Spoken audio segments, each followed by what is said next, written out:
the role play is a great idea. Um, for today's session, we're before we begin, of course, I just like always to do a recap. The first floor is where I'll do our recap, and then move us to the second floor and have the recap there as well. Um, Earlier last week, we had the boys on the first floor, consisting of Juniper, Edmund, Knight, and Cynric, all still fighting Fear the Dark, FTD. Um, Edmund and group discovered a few things about Fear the Dark. One, it has these weird shadow pods at the outer edges of the darkness that, if you shoot, it seemed to push back the darkness. So the group was, casually handling Fear the Dark. Edmund summons up his anima construct in order to create a torch in order to provide some light. Realizing that he can explode, realizing that he could probably trigger an explosion against the entity inside of it using his anima as bait, Edmund willingly puts out dust and ashes that Fear the Dark bites into and took a raw 75 explosive damage for it. Very powerful stuff. Left that huge clearing of light in the hallway that still hasn't been sort of faded out. And So again, powerful that Evie had to use his wish, or Cynric and Knight will be fried as well. say that one more time, a little slower, friend. It was so powerful that Evie had to use his wish to make sure Cynric and Knight weren't fried alongside Fear the Dark. Correct. Edmonds used his only wish to turn off friendly fire, which was enabled by native sat, and Oh, that's he was why. he was able to save Knight and Cyrix from taking the damage, though he himself couldn't survive the attack that Fear the Dark left on him. So it put Edmund into a unconscious state. While he was in his unconscious state, he got a chance to see the entity that is the tattoo on his side, eyes on me. And as far as he could gather, it seemed to be some sort of apparition of a celestial question mark that was the question mark polar opposite of this color blue that you saw. Because as far as I want to paint it as closest to what Edmund experienced, which you don't really have a fundamental grasp of what the fuck that meant by the color blue disappearing. But essentially, the entity eyes on me revealed to Edmund that as soon as Edmund A can't die anymore because he has seemingly immortality. We don't know the extent of it, like if Edmund can regenerate, if Edmund can do any of this. All we know is that if Edmund were to die now because of the tattoo on him, that the entity that holds the tattoo will take over Edmund's body, and that's exactly what it wants. Edmund's currently in his Yeah. last death saving throw for this turn, so there's a chance there's a slim chance that this could happen. Kokodo's right next to him, so I highly doubt it myself. We have Knight and Cyrix pursuing the last little bit of Fear the Dark. Still, Knight feels like there's more to the hallway than just what's going on, than the entity that Cyrix fighting. So, and then of course, last but not least, there's this one in the hallway over here. This entity that's been killed but controlled by Fear the Dark, making its way to the back out hallway over here. Then we move camera panels to the second floor, where we have Maverick versus Nero versus Maverick versus Nero and Lance. And up here we have Lance literally fighting for his life as he was put down twice by unknown shooter that he couldn't see. But Nero caught Bunny and tried to fight Bunny to scare her off, which worked. Yeah, one hell of a shot. Two hell of a shots, yeah. Uh, this anthropomorphic bunny that attacked Lance used anima powers just like Lance and Nero, and a treasure box appeared revealing Lance's hidden memory of an incident between him and his father and a cup that Lance had broken when he was a kid. While Lance was watching this sort of pseudo cutscene unfold in front of him, from one of the cabinets in his memory, a hand pushes out and reveals a gun that Lance doesn't notice until far too late that it's pushed against his temple. And Lance eats a bullet that goes right through his temple. But due to the nanocarbon plating of the armor that he's wearing, again, barely kept him alive. And so he's gotten back. Now he's gotten back on his feet one last time with 1 HP, passing his death saving throw. Lance is standing shaky and falling over the place, whilst Nero is barely with HP as well. So Lance has 1 HP standing, like 1 foot before the grave, versus Maverick, who just seems as fucked up as Lance is. Can the duo beat Maverick before Maverick is able to finish up both of them? Because both Nero and Lance are low HP.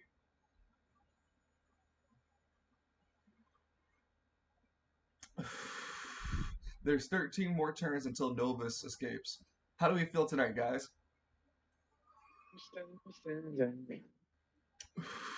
What happened? I'm hoping. I said I'm still standing. I'm still standing like I never did. Feeling like a true survivor. No? Yeah, that's essentially what Lance is saying. That's what is playing around Lance. Yeah.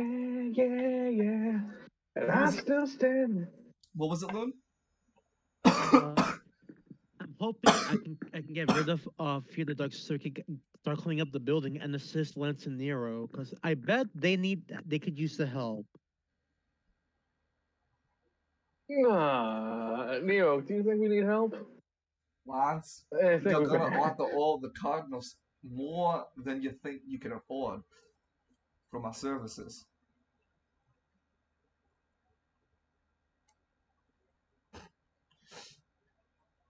Let's start rolling for initiative, ladies and gentlemen, and the Technicolors in between to decide our fate. We're at turn 13, and Novus appears. Novus is escaping in 13 Two turns. tones. Ah, So yeah, speed. Oh, sorry. Speed. And... Dexterity. That's a 12. 14. 14. Yeah, right. The +2. Have you been paying the upkeep for your armor? Let's see. What would be my own? Yeah, Sandra. so I'm down to 2 AP. Fuck. Cymric, your turn to roll for me.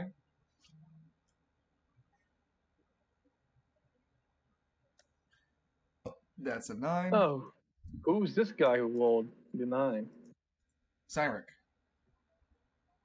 No, that's not Silent. That was you rolled for an NPC. That has to be a knight. Yeah, so first it was Nero, now it's Knight. Oh, the Nero triggers the... I hope that Edmund goes before Juniper. Game night, who's at disadvantage for?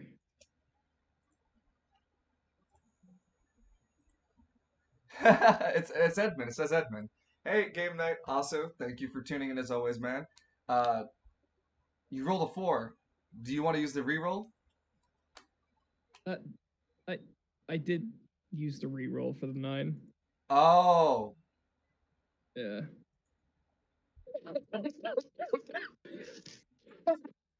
Juniper rolled a 20.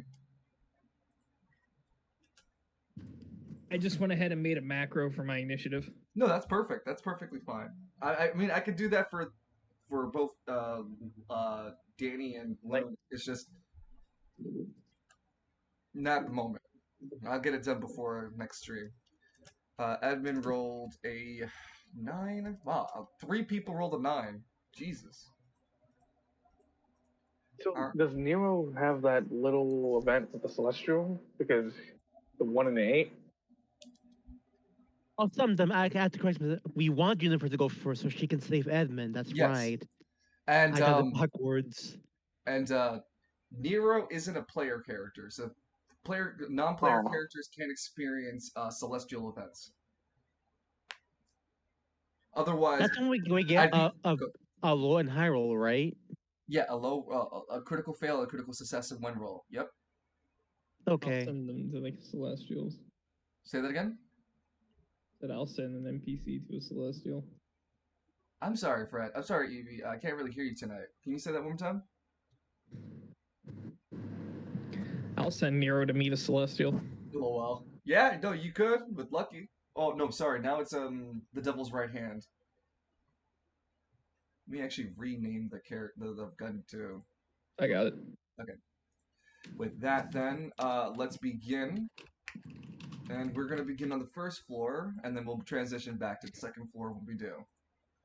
On the first floor, moving the camera to get a better view of the lobby. It's 11, not The 1. very first thing that's moving is going to be Fear I'm the Dark. insane.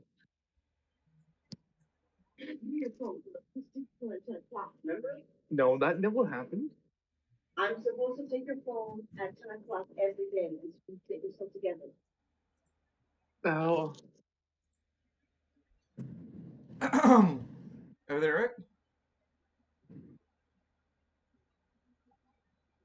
Well, starting off the turn is Fear the Dark's turn.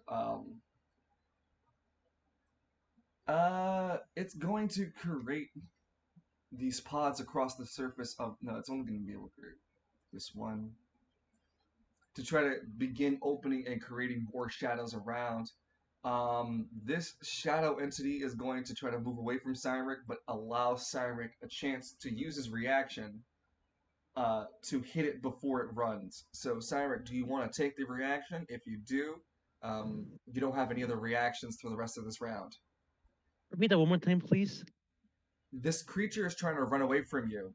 Do you want to use your reaction to try to stop it? Because Yeah, I okay. don't want it going anywhere. Once you do, you don't have any other reactions for the rest of the round. Is that okay? That's the risk I'm willing to take because if we run upstairs, nothing follows up, things get even more messier. All right. So go ahead and make weapons roll. What weapon do you want to use? Essentially, I want to hit the motherfucker. I'll focus on the one that bolsters accuracy. Do you have the AP for it? Let me see. Yeah, I got 16 AP. Okay. So then you summon your weapon construct. I don't want it to go anywhere. I'll pretend it's a harpoon. Okay. You summon up your weapon construct in the form of a harpoon, and then you pull it over your head and then try to hit the fleeing shadow with a reaction. Go ahead and roll for accuracy, which would be a power and defense roll. You mean strength and defense? You mean Sorry? strength and defense? You mean? Yeah, strength and defense. Okay.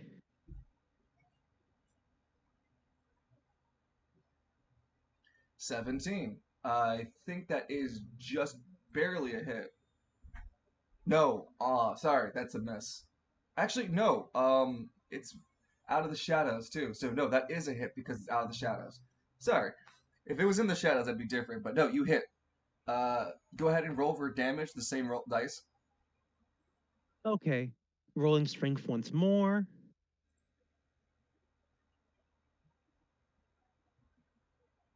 And defense. Okay, a reliable 10. Yeah. You stay right fucking here. This entity didn't have much more in it, and as you crash the last of when you crash the harpoon into it, it explode. It kind of that doesn't explode, but like it's more like the darkness just lets up. You can physically see the environment just as the harpoon clears right through the shadow entity, and it howls in this bizarre bizarre monotone, but mixture of different voices and a cry that sounds way more human than you would expect. But it doesn't linger as long as you would think, and as soon as you have finished this thing off. Oh, I wonder why that's not working. Sorry. No. Huh. I wanted to delete this, but my key isn't working. Now it works too.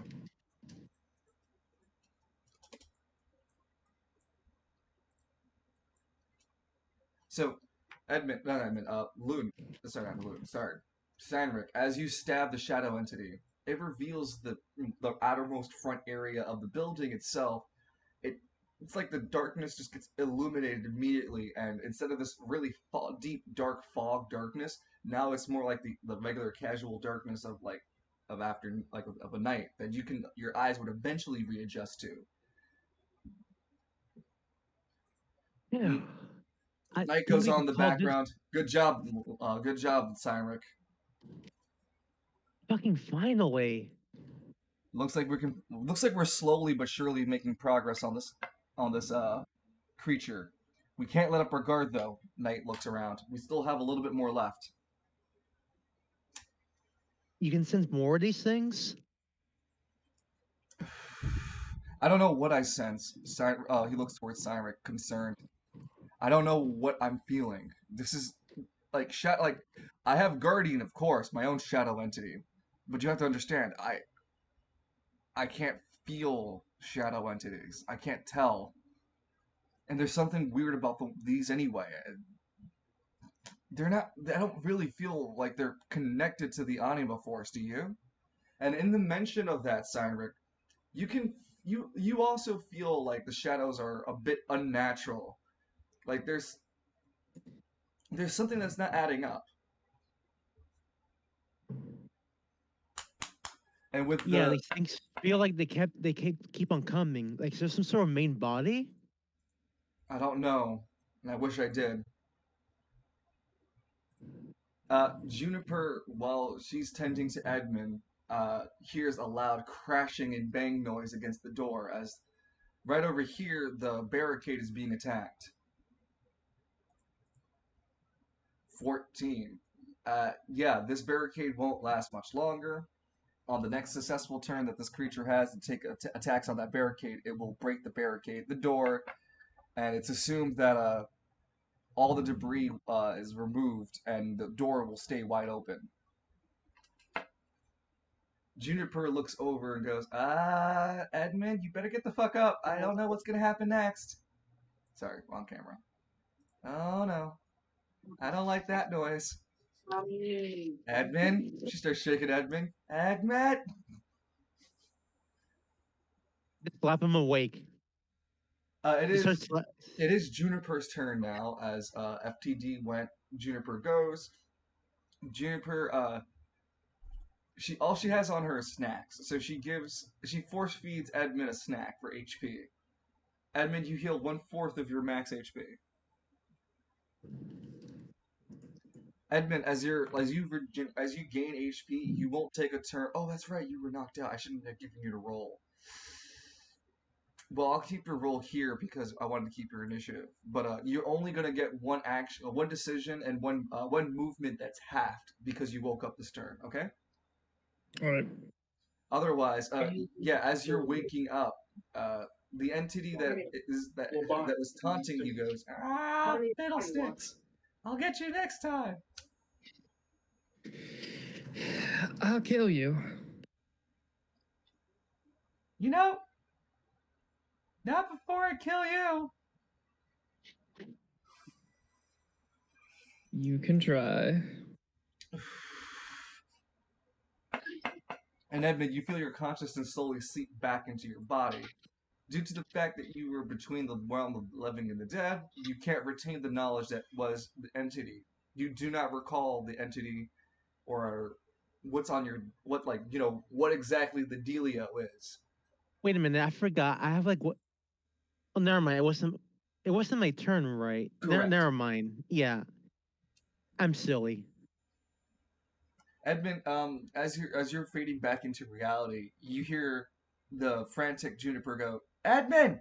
Edmund, wake up! Come on, Edmund!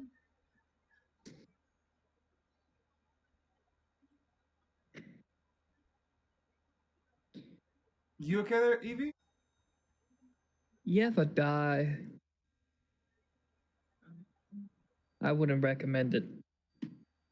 She looks really confused at you, Edmund, and goes, yeah, no one wants to die. That's why I came back to make sure you're okay, but that's not what I'm worried about. You hear the knock. You hear the banging on the lobby door again. Right over here, Hmm. Edmund. That's what I'm worried about. And she points over to the door.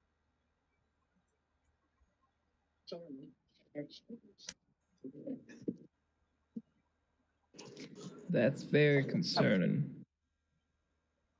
Well, yeah, we gotta, defend ourselves.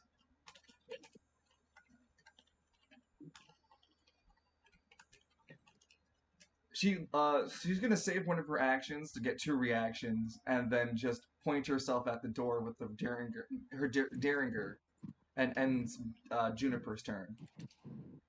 From Juniper, the next one up will be well, actually no, Knight would go first. Um,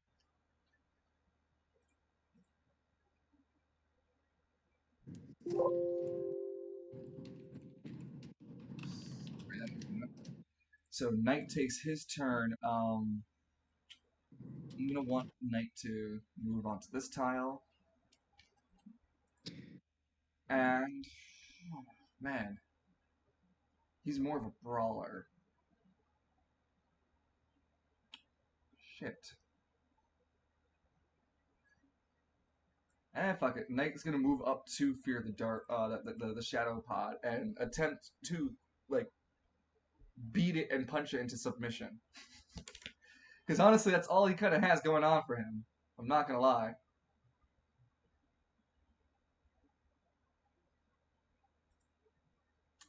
That's a miss. He's out of ammo for the MP5.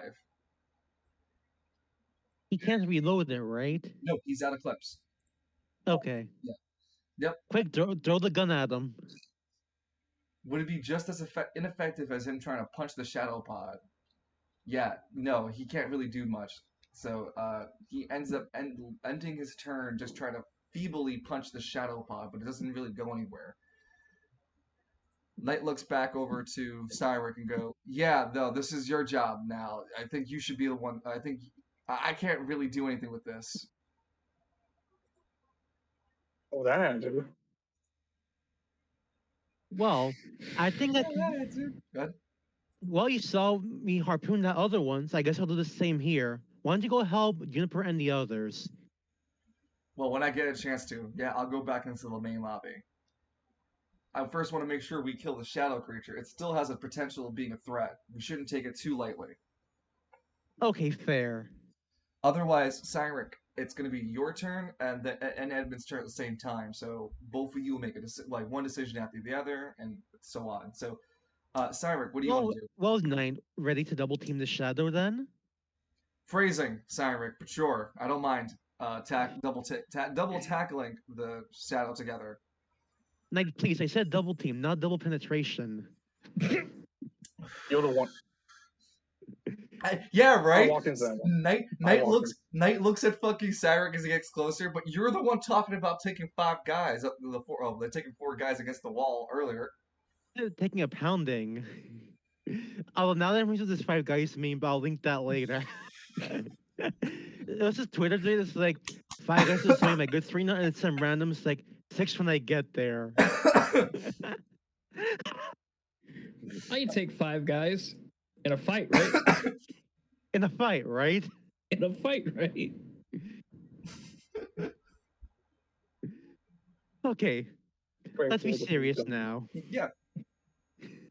There was a picture, it's like becoming a fur before becoming a furry. I could take 5 dragons. After becoming a furry, I could take 5 dragons.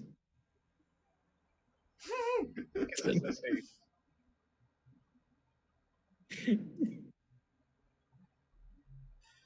So what do you want to do, Cyric? Well, I'm gonna move over here, and I'm gonna set up another harpoon. My idea is to get this thing from long range, so that way it doesn't trigger anything potentially harmful. Okay, go ahead and make an accuracy check. Okay. And what am I rolling for? Oh, it says right there. Duh. And you're spending AP1. your power each time you throw you're attacking with your weapon. Yep. Subtracting that right now. AP1. This die, right? Which one? the AP1 accuracy, correct? Yeah, The yeah. AP. Strength and defense. Yes. Okay, okay.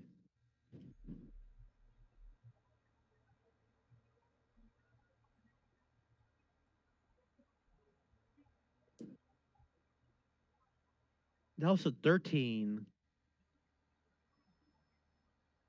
A 13. Yeah, that is just high enough to hit for this target. Go ahead and roll for damage.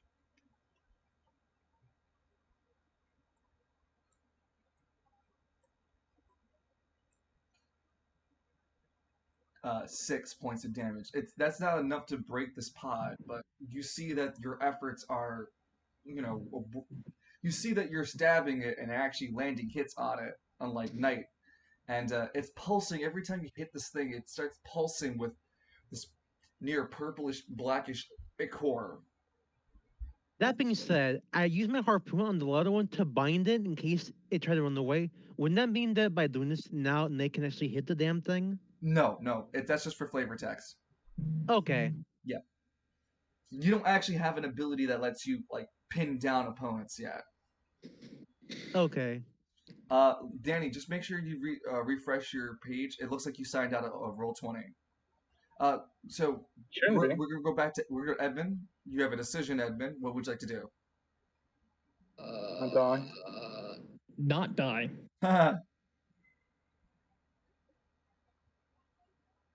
Uh, Juniper, I did use I I used to am. I am an action button, but I still got 2 decisions. I never used those.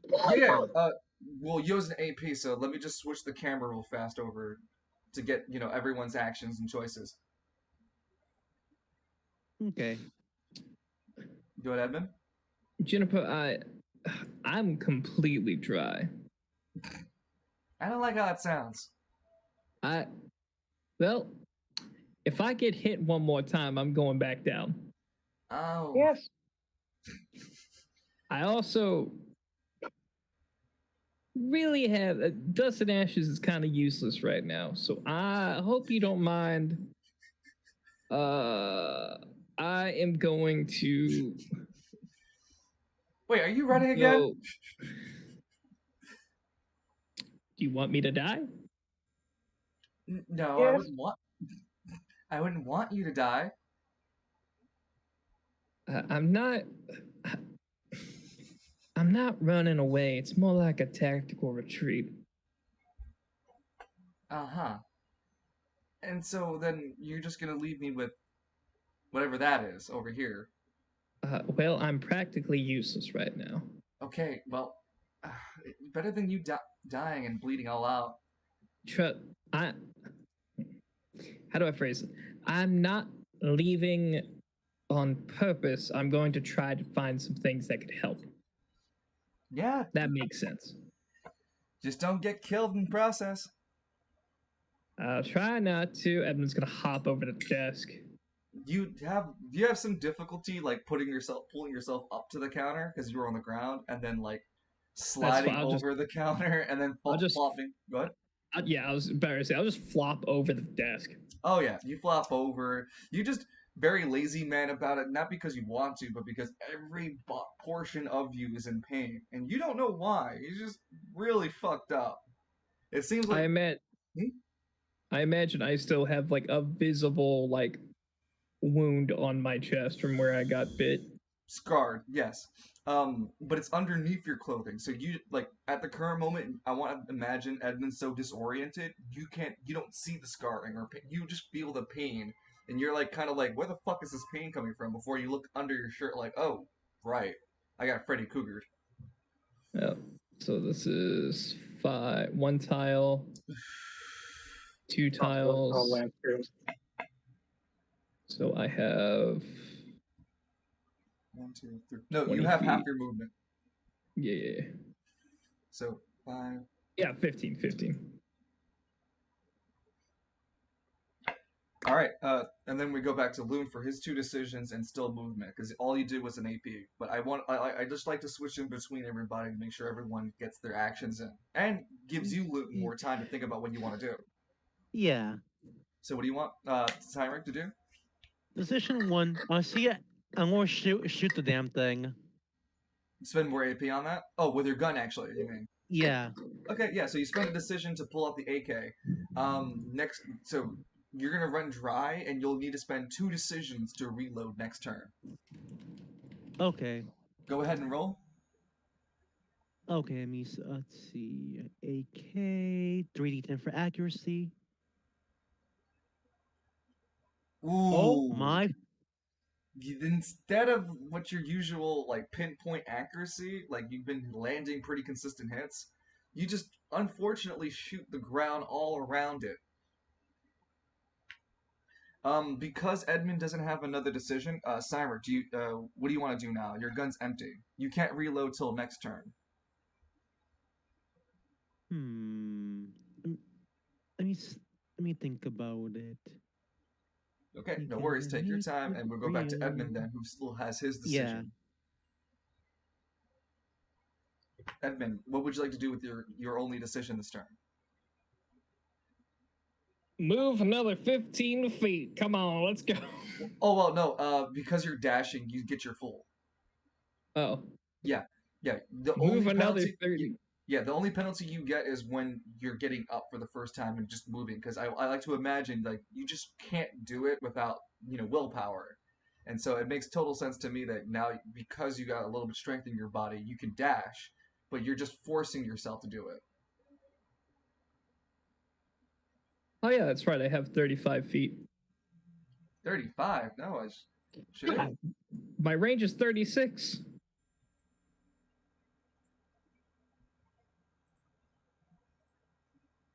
Yeah, it is 36. Yeah, 7 tiles. Yeah. Zoom. And Edmund is going to face plant into the door.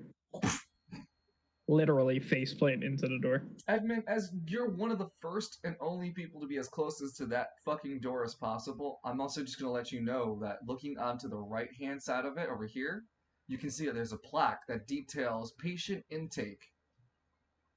Not operating rooms, but patient intake examination room number 1. Oh, no. Well, there's not a window here I can look in, right? No, it's just these 2 large brown, ugly-looking doors that you would find All in right. like your typical office spaces. Um, Camera fades back down to Seinrich with his last decision, because I think you already moved, right? Yeah. Yeah, and movement does, and again, when you take your movement, if you don't complete it and you do another action, you lose the remaining movement.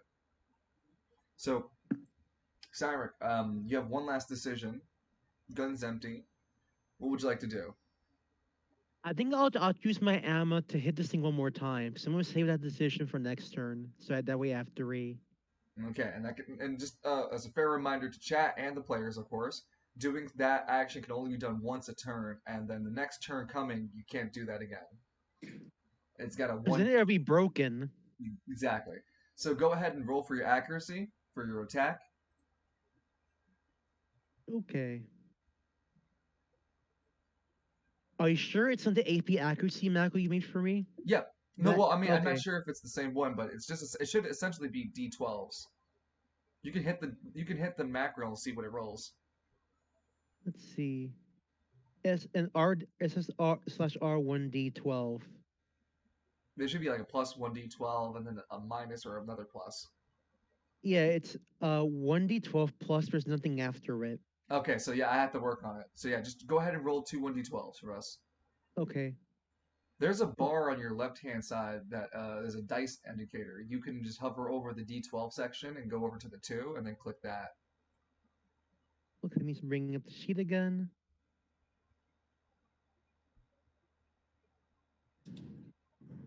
Okay, time to roll. Rolling strength. Or I could click the wrong sheet again.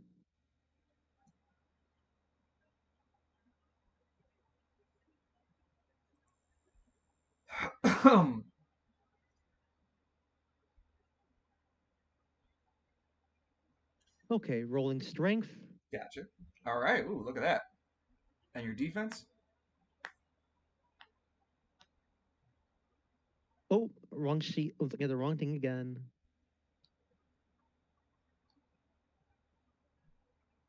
Huh. D10. Okay. Because his strength and it's supposed to be strength and defense. Yeah. So, 13 is just enough to hit. As it's out the shadow, go ahead and roll for your damage again. The D12, D10.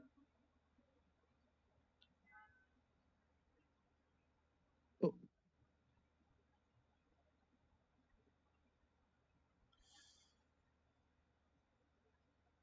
So earlier it was.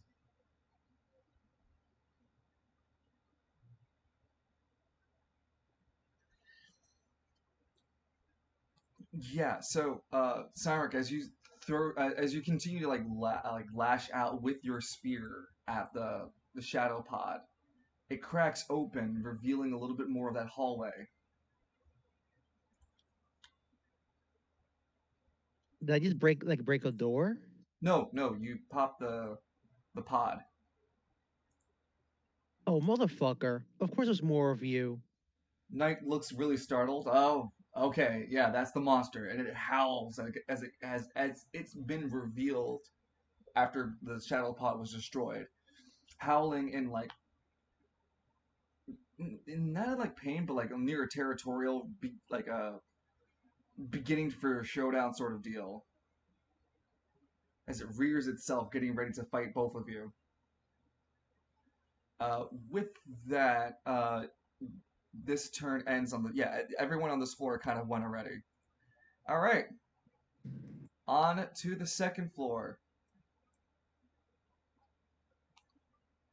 Camera zooms in as we see I'll Nero. be right back.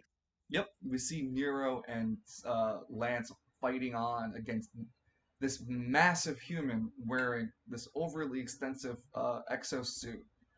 Due to the damage taken during the fight, though, this suit has been like destroyed in several portions of the back, and some over armor that was layered over his chest and lower abdomen area. So it's like it's dented. There's some bullet wounds, and most importantly, there's a large rip of the backpack where Lance Yost got Zrakabai to deal some damage.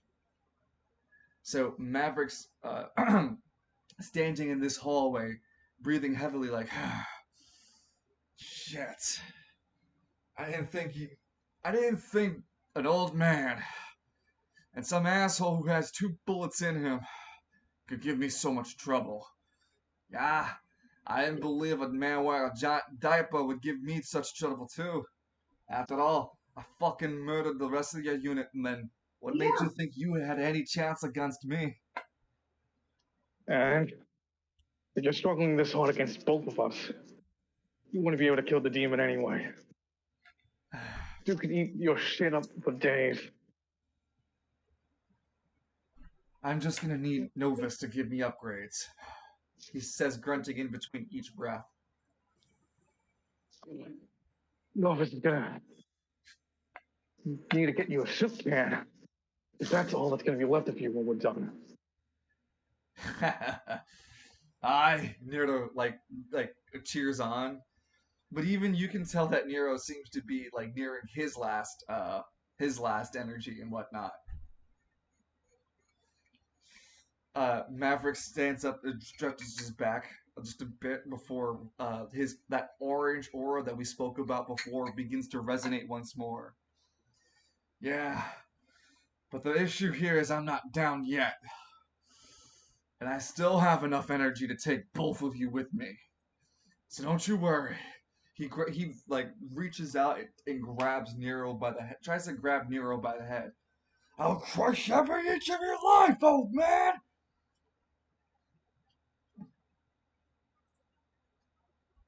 Wow, he just hits, Oh. and he deals. Yeah, so Nero actually holds on to the physical hand portion, and he's considered grappled as the attack went through all fine. He just doesn't take damage for being grappled because uh, he didn't actually deal enough damage. And with Maverick's free hand, he just auto hits and deals 15 points of damage. Jesus.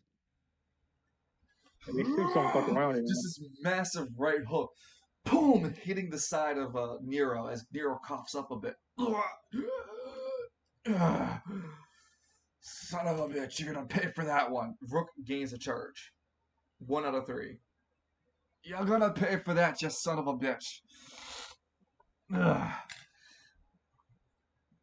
Lance, you take a turn first, then Nero, because Okay. you both rolled the same initiative, though players go first, then NPCs. So 1, 2, 3, 4. So if I go here, can I still shoot a grenade into his back without holding Nero? You have a blast 2 grenade.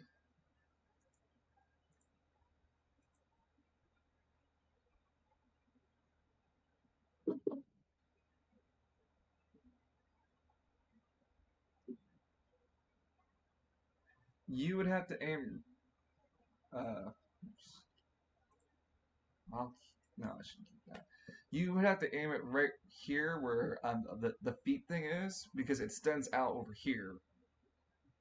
And I'd have to make you roll for accuracy to actually land it. Because if you don't land the accuracy roll, then I'm going to make another roll to see if it just bounces closer to Nero or but the grenade bounces closer to you, okay?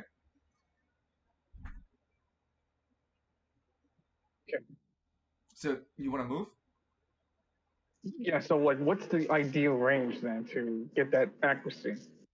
You can see it on the screen. It should be on your display too, where I'm messing with the arrow. You see the 0 feet?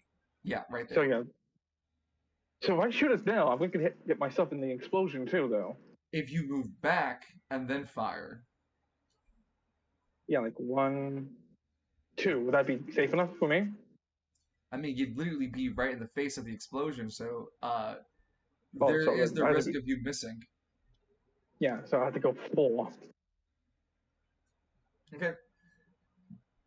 Now you're gonna make me the accuracy check with the What there's the fuck is my? okay. So for the grenade launcher, right? You aren't properly trained in it. It's special ordnance. We didn't mention this any other time before, but I believe the dice for it when you roll is like what? Do you remember? I just like it was like +2 because of the suit I'm wearing. Okay, so don't worry about it. If you don't Yeah. So remember like, it, then I'm just going to establish it now again, which is going to be because it's an ordnance weapon, 3d12, but because you don't have training in it, it's just a 2d12. and that's 10. Yeah, so that's not enough to actually land the hit. Well, no, you're actually just aiming for the ground. You're not looking to hit this dude. So yeah, I would rule that the 10 was the 10 was just enough to make sure that when you shot the grenade, it didn't do any weird shit and bounce around. So yeah, Lance, you back up and you take a aim and you fire. What do you want to say? Uh, hey Nero, sorry for the friendly fire, and shoots the grenade. What was that, lads? I couldn't even. what was what was that, McKick? An explosion rips through the hallway. Roll for the damage. Which was like I think it was like 3d10. Again, I'm just gonna switch it to 3d12 because it's an ordnance weapon. Wow. I'm sorry, Can I Lance. What was reroll that? I'm sorry, lot. What was that? No, I can't have you re-roll it. It deals true damage though, so that's 6 true damage. Well, okay, I can't reroll the damage. But that means I just saved my last reroll for later.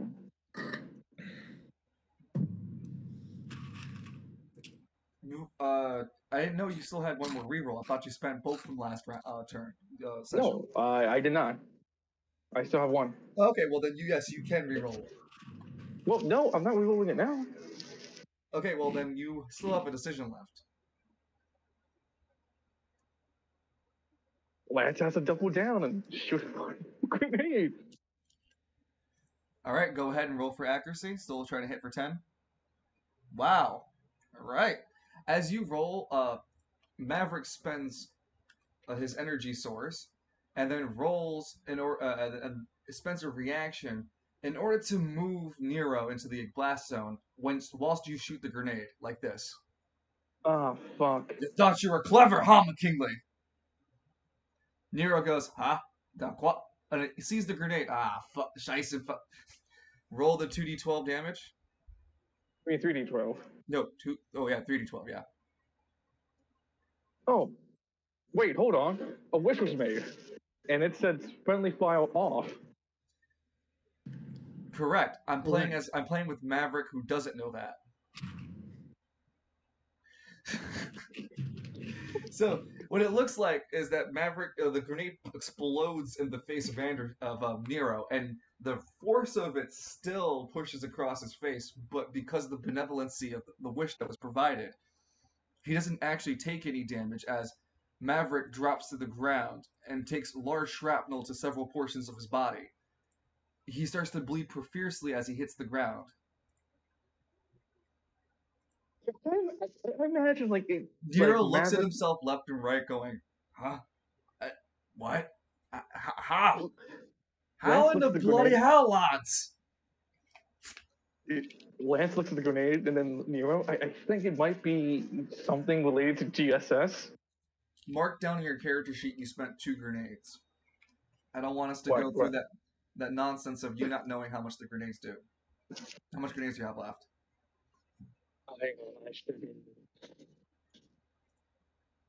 I'm down to 9. Because I went from 11 to 9. Huh. Well, I'll be a monkey's uncle. I got. Well, that confirms it, Nero. You can't die if I shoot at you with these grenades.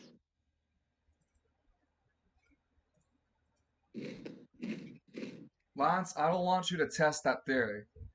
Alright? Maybe you missed something. I don't know. Maybe God wasn't looking. No, sorry. Maybe life wasn't looking at that time. The universe and everything in between. So let's not test my faith. That makes no sense.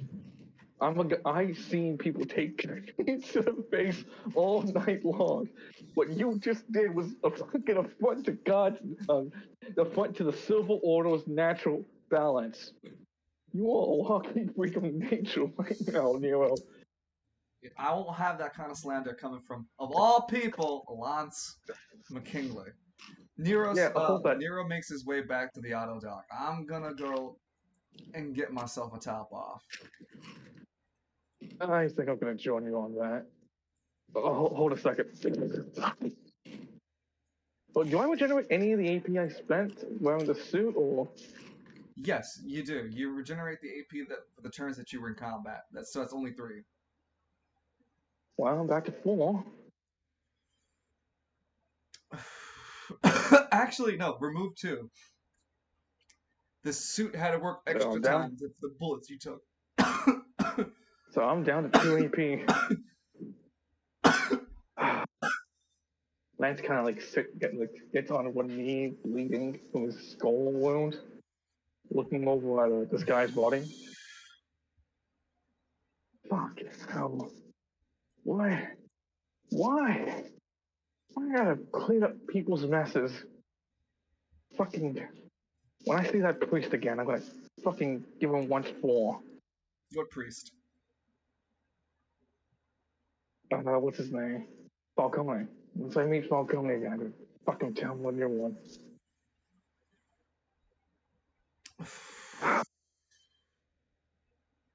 A sense of dread runs through Lance's body as he realizes that the staircase is still open, and he's afraid he might get shot at again.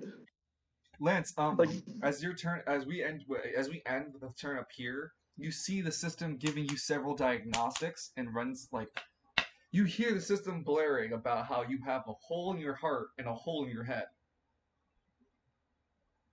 You slowly feel a migraine coming on. Lance, you also hear "ew woo" coming from the hallway. No, it's like a very Oh. muffled. No. Put your hand in your mouth and try to say it as loud as you can. Just. All right, hold on, I got it. Yeah, like that. That's perfect. Like Lance just kind of looks like he's like, huh. After killing him, I kind of feel heartless. Ow. Wow, yeah, she took down Maverick. Nice job. Can I turn friendly fire back on just so I can shoot Lance? I just love It's that not an off and term. on switch. You have to wait till next year if we're still running overarms. Which I hope so. To be fair with you, I do hope we continue to even past the next year. Just like I wish for I have one clean shot on Lance McKinley. Between heartbeats, if you wouldn't mind, DM. But right between the heartbeat. But yeah, Lance, no. How would you take to the news with the bullet in your the suit tells you that the bullet passed through the suit and your both your heart and your head.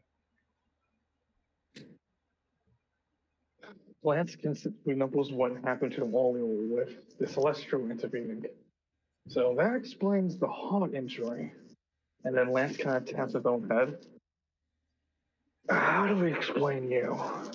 And then he realizes as he's touching the head, you know that the metal band he always wears, most of the metal has been shredded off from the shot. So it's like some shrapnel is in his temple. But the majority of the bullet was deflected because of the metal band he normally wears. Oh, that explains the other one. And Falcone said I look stupid wearing it. Yeah, do it. Well, I can't do anything now. And then I'll let the 12 turns. What? I'll let the Dolphins take me. And FTD just lands. FTD makes it magically to the second floor and just pulls Lance away into the elevator shaft. Lance, That's fun. do you scream or do you just accept death? I accept death. Getting shot twice and. So I just imagine Lance just quietly accepts it as I don't know if you guys ever seen it, but if you ever drag your pet and they just willingly go with you and they're just like, I don't hold any resistance. I'm not holding the ground. I'm just Lance gets grabbed by his legs and just gets pulled into the elevator shaft. But yeah, no, that doesn't happen. But at lib. Ending of that turn. Now we're 12 turns before Novus escapes. How's Lance doing? Just to be sure, he's hanging on barely. Very barely. 1 HP. 1 HP and 2 AP. Mm-hmm. Calling it barely is putting it lightly, actually. You're gonna need so much duct tape. Look, that's why he's gonna go to Alistair after all this and ask him for the duct tape. You need so much duct tape and hope. I need you to fix the suit. Let's go ahead and roll for initiatives. Lance, I can't fix the suit, Lance. Lance is going to buy the duct tape. Please fix the suit. Please fix the suit. Cock shotgun. Please click. It is my wheelchair. I need 11, it. 10, 11, 12, 13. I rolled a 13. Next up is Nero. Uh-oh. That's the second one. Yeah, again, Nero can't commune with Celestials.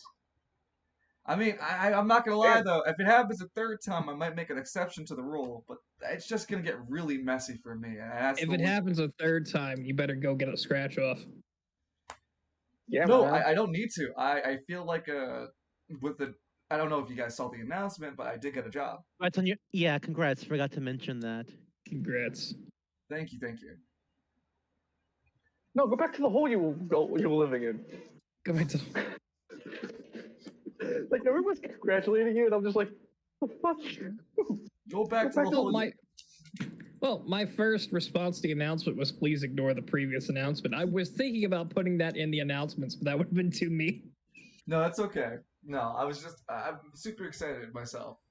The funny thing is, some other dude called me about the position and stuff, and the paperwork I needed. But then he told me the offer was for 32 an hour. I'm like, Oh, yeah, right. I fucking wish it was 32 an hour, but no, it's a sizable amount, and that's all I want to go about. I'm just very happy to have it for 3 fucking months, and that's what I practically wanted. Like I got everything I need, and the best part of the new job, just to have a little bit of a cut between before we continue rolling initiative. Um, it's actually near my old neighborhood, where I was living in San Francisco. wait, wait a minute. Nice. Yeah, Wait so a minute. hmm?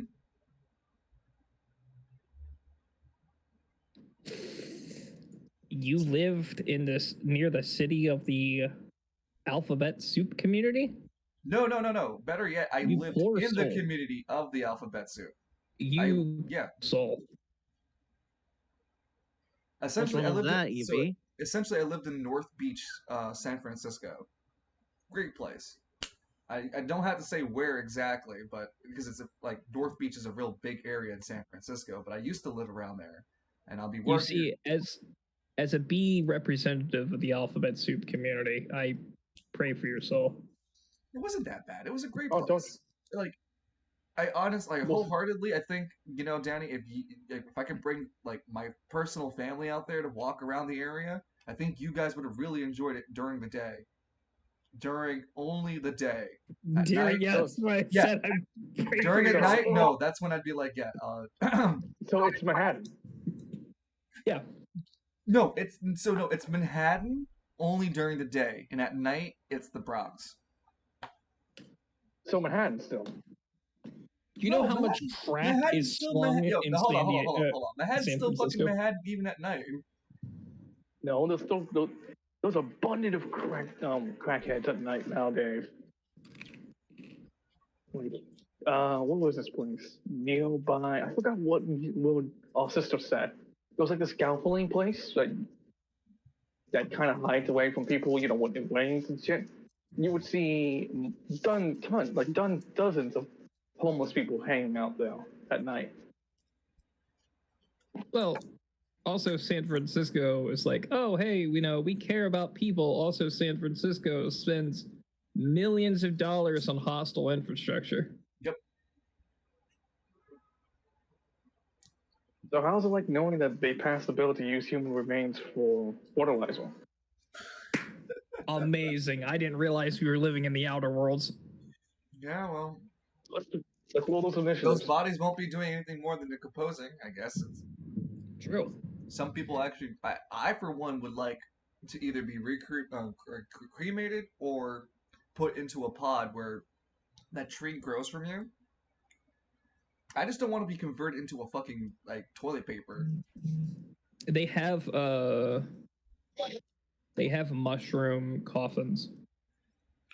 That would be pretty cool too. But then but think about it, like, right? Like what if you get once you get digested or like pulled apart and ate, like would you still feel it or No, you're dead.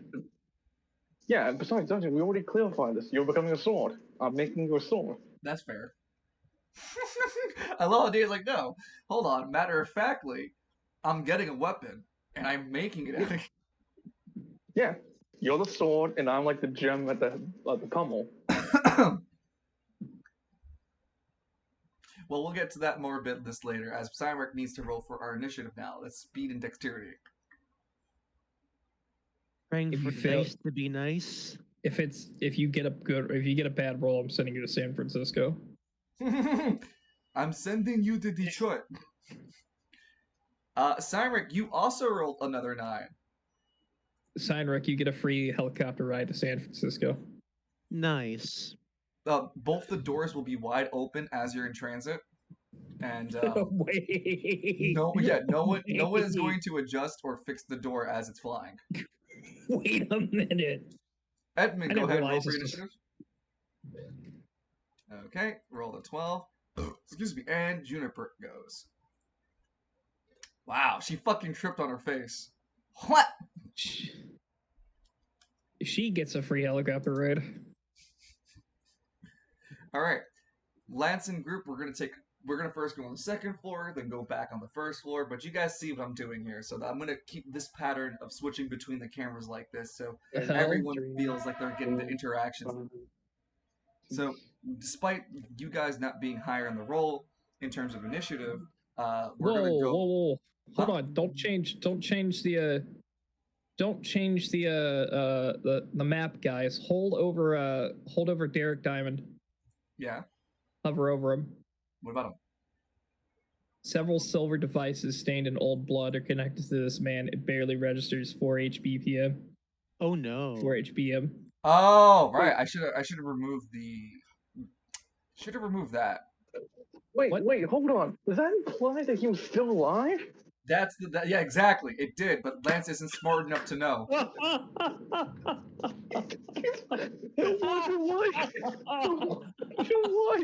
So technically, Yeah, that should. Lance killed Derek Diamond. Lance isn't smart enough to know that.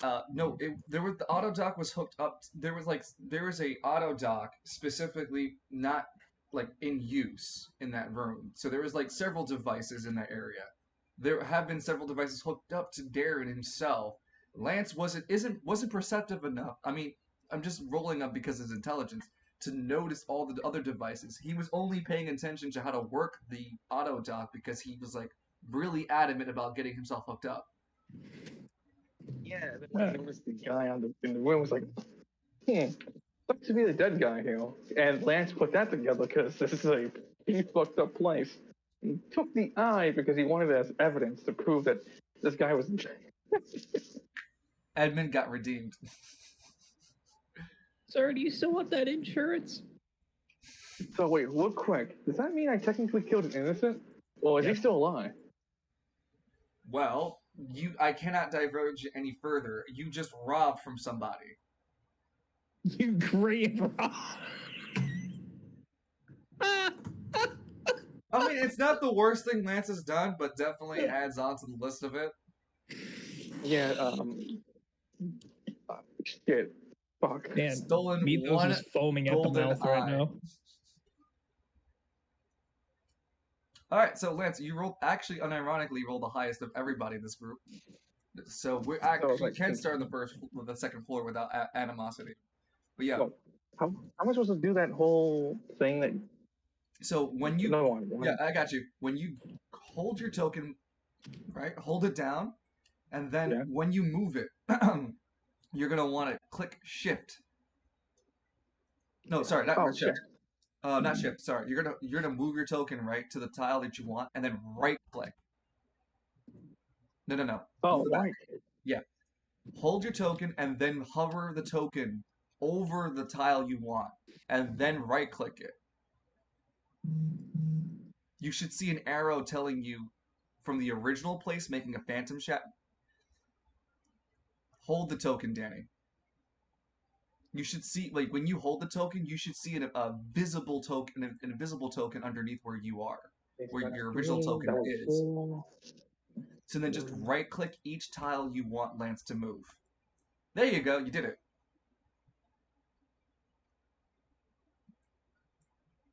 So, Wayward Son, God's Rockabye is where you were.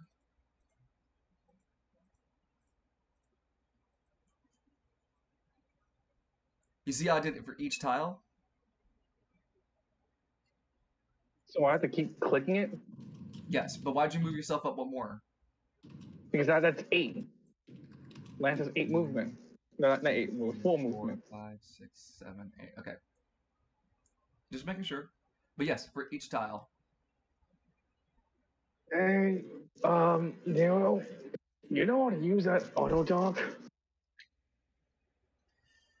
He rolls his eyes. I'll let you use it first, Lance. Well, while I'm walking on the auto dock myself, could you check the body on the table? Lance, Something about it. I don't want to get incriminated for anything that's going on around here. And my kill count is already pretty fucking high. Dude, you literally aided me in the mood over, man. Not just a minute ago. The only reason why you're not going to get sent to jail is because this is official. He kind of holds his head. Official Guantanamo business. So if I'm asking you to take the look at the fucking body, it's because I am telling you, as a member of Guantanamo, to investigate the fucking body. Lads, I'm not gonna touch him. You need to touch him. Just look at him for me. Nero, I'm gonna share with you a secret. I'm an idiot, okay? Oh, You really a secret when everybody knows about it? no, but hold on. Oh, he looks around. Oh, am I being pranked? Lads, I think everyone knows you're kind of an idiot. Fair. No. Lads, when this Silver Order made you, they forgot that your intelligence was a dump stat. They gave you 3 times durability and 2 times negative multiplier for intelligence.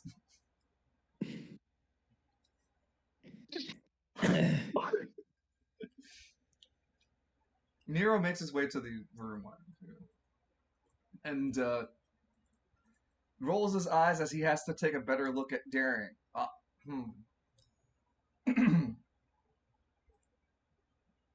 Yeah, it's a dead body. I guess. I think. Lance, it looks dead to me. He's gray in skin. There's not much going on over here. He looks at the devices. I can't make heads or tails what any of these the fucking things mean. It all makes sense to me. It's beeping periodically. I don't know what that means. Wait, you mean like a hospital beep? Why? Too stupid to put those together. It's just beeping periodically. Not that I know for what reason. As the player, yes, hospital beeps. As Lance, maybe the machine's alarming, going off.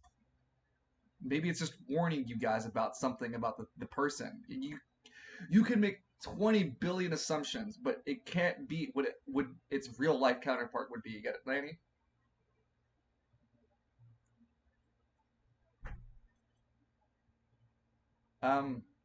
Nero preps up the he actually hasn't a clue how to fucking use the auto dock.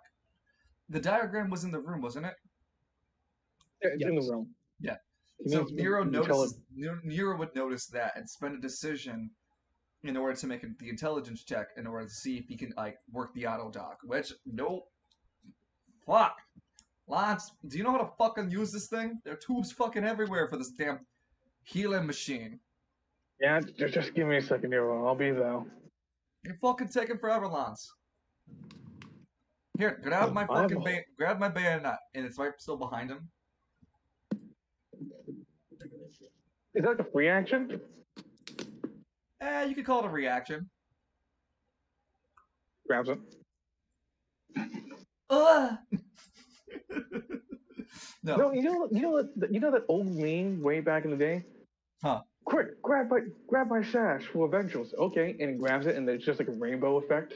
Yeah. You remember what? Yeah, I remember. Yeah, this is exactly that. Lance, grab my bayonet. Lance grabs it. It just has Nero like arcing Lance into the room. Eventuals. Game Night says, "Is this what we call gaslighting?" About Mythos. Oh please, I want him so bad. But Nero uses he spends an AP spends 2 AP actually to have the strength to pull Lance into the room using his bayonet. All fucking settled in, aren't you? Nausea. Huh? I feel nausea. What? He finally gets a better look at Lance's head. Oh Christ, Lance! You have a hole in there. No, it's fine. That's Don't normal. worry. Well, no wonder why you're so daft. You take hit wounds like that. No. It's okay. It lets the air in the brain so I can think smarter. That's perfect. Lance, I don't think that's how it works. No. I do think if you let go some of the blood in the pressure of the skull, you might get a little smarter. No, Muriel, no, that's no, not no. how it works. It's like tensing a muscle. If it gets more tense, it walks faster. Why does the Lance look up and down? Why is the room shaped in gummy bears? Oh no, I need to put him up to this machine. All right. So looking over who goes first in this initiative, it's gonna be Fear the Dark. No. First, the one in the hallway, the right hallway. This one right here? Yep. Yes. Dinner. Ah shit. Assman! Ah fuck. Admin, it broke in. Did you just Mortal Kombat fatality sound that thing? What? No, she's just yelling that the fucking thing broke in. No, the sound effect you used for it Oh breaking in. no. You know how you? Assman. Huh? From Mega Man. Gutsman when Yeah, it's like yeah, the there guitar, you go. the guitar sound effect. Dinner. Yeah, that's literally the same in Mortal Kombat for the fatality. True. Yeah. Okay, that makes sense. Yeah. I got some music for you, Dungeon, since scary thing busted through the door. Oh yeah. Oh no! Oh It yeah. broke the Oh door, wait, hold on. It's and it's Fear the gonna kill Dark. Hold on. me, and then it's gonna kill Edmund. Hold on, I got it. Hold on. Oh Fear my the Dark. I got it. god. Oh yeah.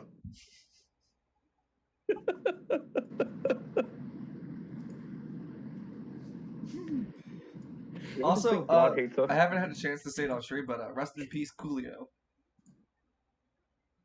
It might Yeah. have been cardiac arrest. He passed away the same way Elvis did, right on the toilet. Hey. Oh god. At least he got to live to see 24. Yeah. I'm Yeah, he gonna did. throw you out the window. Because he spent most of his life living in. A gangsta spirit ace. No way. In the newest Dragon Ball Super manga, Broly's doing a fusion with Goku. Broly, Broly, Broly. Yeah, I can see this happening when Coolio died. That's hot. That's hot. Broly's going to spend time with Broly's wife. Okay, so you did post. We I was don't I was know waiting what for the video, but okay, where is it? Oh, I put it in yeah, the spouse is general chat in our roleplay room. Oh no. Technically, I did kill Frieza. That's hot. That was kind of creepy to start with. The fucking laughter is creepy as fuck. But yeah, I'm gonna use this for right now as the situation gets dire for Juniper as she watches one of the mechanical suits that was previously defeated. In fact, I think this was one of them that Cyric defeated. Cyric, because of the way you the way that you took out most of the suits, you use your anima powers that kind of rip through several large portions of it using different, like not using different colored lights, but using hard light constructs. Because whenever your shield broke on contact, you refracted the damage of the shield breaking onto them. And so, this anima-powered suit entity is walking with like several large jutting holes from where those light constructs would have been. It appears to have long stopped bleeding, and it's being forcibly moved around. Each of these holes that you left, you can just visually see through the other part of this guy. He has like 4 of these large holes in him, predominantly around the lower and upper chest, like lower abdomen and upper chest. The most grievous of the wounds is one of the hard light constructs would have went through the chest unit. So there's this like narrow 2-inch diameter hole that's like a slit almost. Sorry, not 4-inch diameter. It's just big enough for you to see through it.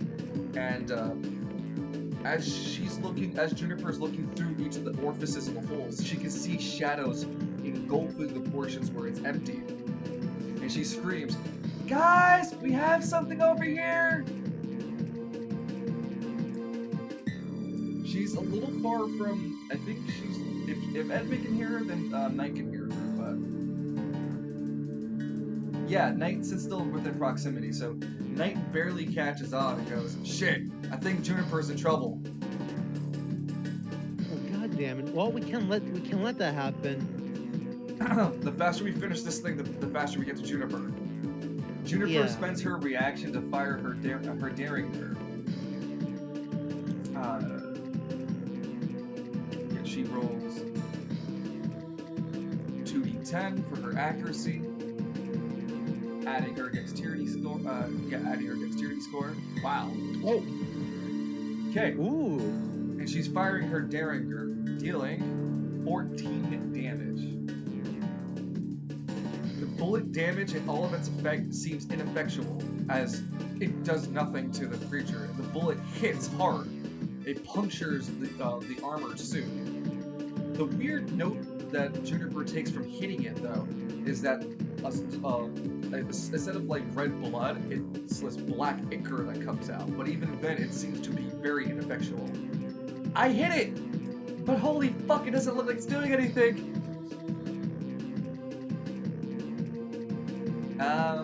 She's gonna spend her last reaction to shoot one more time. So again, rolling the gun, and then her accuracy. That's a 19, it hits. And then she deals damage for her Derringer. It deals 9 damage. Again, just another pink across its armor. In fact, no, she shoots the bullet in between one of the holes. It just goes right through entirely. And that would be Juniper's turn for right now, as that was Fear the Dark moving in. This entity over here on the left-hand side actually will go next because the other players aren't as high as initiative. This entity is going to try to take a bite out of Knight. like Scruff McGruff took a bite out of crime. Yep. And he hits. Damn. I still can use I can react to that because I'm not being targeted, right? I would have let you, but I rolled for damage already. Oh well. So the damage is 18 incoming onto Knight. Knight really can't react. He can't really use his shadows to mitigate the damage unless he goes into the shadows itself. But even then, he'll still take at least half the damage. Which he's just going to opt to take the damage anyway, because if he goes temporal by virtue of reaction, he could let the creature flee into the darkness without him getting the reaction to at least punch it or keep it in place for Cyric to finish it. So the creature lashes out with massive talon and just swipes across Knight's upper chest, leaving Knight turns his shoulder and Guardian holds up its arms to keep Knight safe. But even with Guardian holding up his stance, the claw goes right through Guardian, clipping Knight's upper shoulder and upper chest. Ugh! Shit! And the creature attempts to flee like Knight thought it. Well, no, it won't attempt to flee since Knight's still there. It just takes another bite out of Knight, which it does successfully hit. And this time it only deals. It deals only. Yeah, it does. It tries to hit Knight and it swipes with another claw, but it shows its weakness in being outside the shadows, and it doesn't really deal much damage in this return swipe for Knight. And so it spends its movement trying to get away from Knight back into the shadows. Knight gets a chance Action for time. Yeah. Go ahead. Okay. Subtracting that 1 AP. Come on, dice.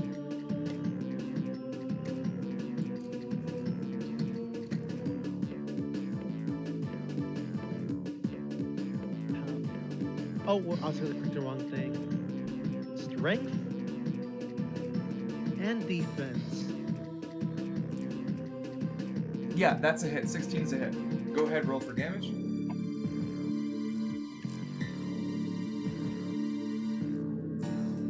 Fuck off. What if you crit? Come on, crit. Aww. Yeah, now we're all just like crit, Yin fail, yang, fail, yin fail. yang, yin yang.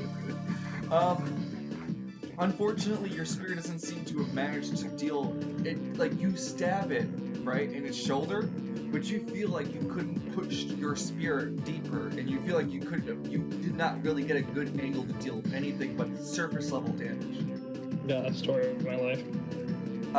After you spent your reaction, one of the rules is that reactions can be stacked upon for a single action. So before the shadow gets a chance to run anyway, continuing, Knight then spends his reaction, the one he held back from when he was attacked earlier, to use his AP to try to hold the shadow down using Guardian. Go, Guardian! Hold him in place for us! Go, go, Guardian Ranger! 14 is enough for accuracy to land. Knight holding Nice. it down. Straining himself as he keeps the shadow entity held down by his own shadow. Alright, Cyric. I can't leave and I can't move while I'm holding someone down. But I'm leaving you the opportunity to hit it. Juniper is gonna have to hold herself out until we get this creature dead. All right, I mean, just can Juniper hear Samric if he raises his voice loud enough? No. Night is like the furthest you can get before the sound fades off.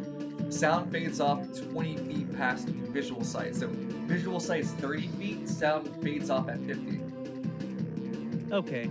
Yeah, you are at 50, so I ruled that at 50 and greater, you just won't hear somebody even if they yell, because there's more walls, the greater the distance, the sound is lessened. Okay. Cyric wasn't deep. Shut up, you. Alright, so moving on from Fear the Dark's turn as we finally finish that portion. We have Edmund going next.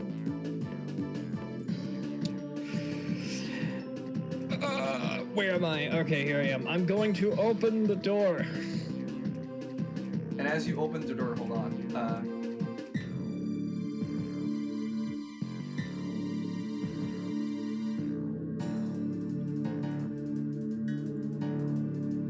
Sorry, 1 second.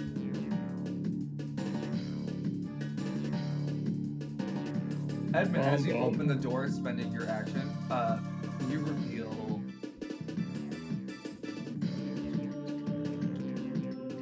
all of that. 5 What? dead, 15. No, it's just the meme. I'm just messing around with I just wanted to bring him out to fuck with you. You reveal the right, and you see the old Myron token, and he fades. You're going down your eye, seeing that old token.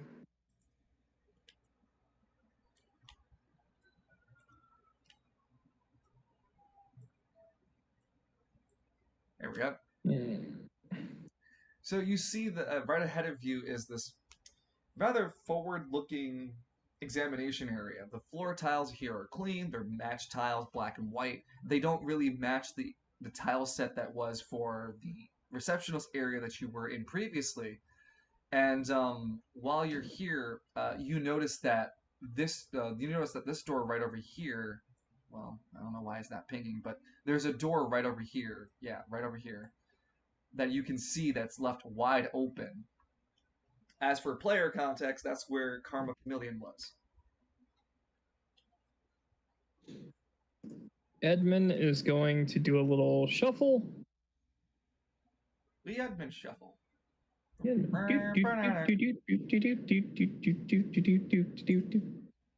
gonna go halfway here. Yeah, wait for you to open up the rest of the map for me.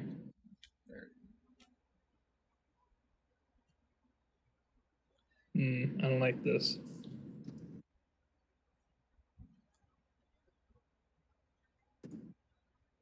$25. Yeah, and now you can see into the room. It's very dark lit. You can only make out that there seems to be some sort of like metal, not a metal bed, but like a bedding unit or something like that. Like what you would find at a hospital for examination room, those large beds. But you really can't make your heads or tails of what you see of it. Like all you can do is put together in your head like, oh, I've seen hospitals before. I've seen these stretcher beds before. I've laid on them from my own examinations. And you're just assuming that that's what you see, that's the only element in the room is, because you can't see more into it. Ahead of you, like directly north, hold on, you can see that there is a series of like another series of large double doors. And just paying attention to the floor itself, you can see that there seems to be some sort of like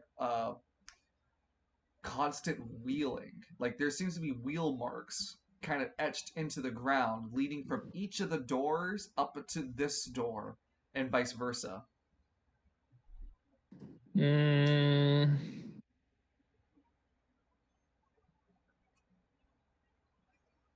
$10. That's 30. I have to use a decision to open a door, don't I? Correct. All right. I'm gonna move back here, and then I'm gonna move here toward the opening. Okay, hold on. As you step up towards the opening of this examination room, and you just get a better look at the inside of it, you can see that metal bedding, as I spoke about earlier. It seems to be like a typical like examination bed. There are several metal panels that jut from the left and right side of the bed itself. It seems to also be hooked up to the back wall, but you don't understand in what capacity would it do in service for, as it would keep the bed immobile and it wouldn't explain all the wheel marks on the ground.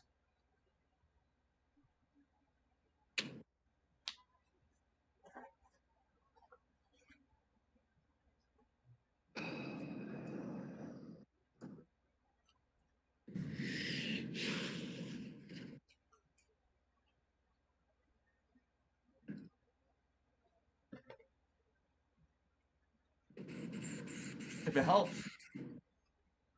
never forget What? you can ask. I said, just remember, and if it helps you, never forget you can ask me, what does it smell like? What's the temperature like? If you need Probably smells like death. well, it's more sterile actually. But if you need more of anything to help you work out what you want to do, Can Edmund see the back wall? yeah, you can see from where Edmund's standing.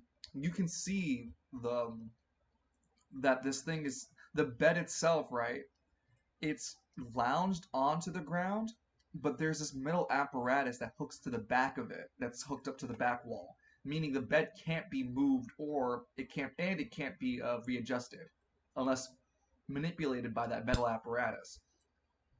It to you, Edmund, that means that the wheel marks had to be made by something different than the bedding. And this is all I can see of the room without actually entering the room, right? It's Correct. just not that. Is the room this small, or is it? It's a little bit larger, but you can't. You would have to like actually step in to see more of.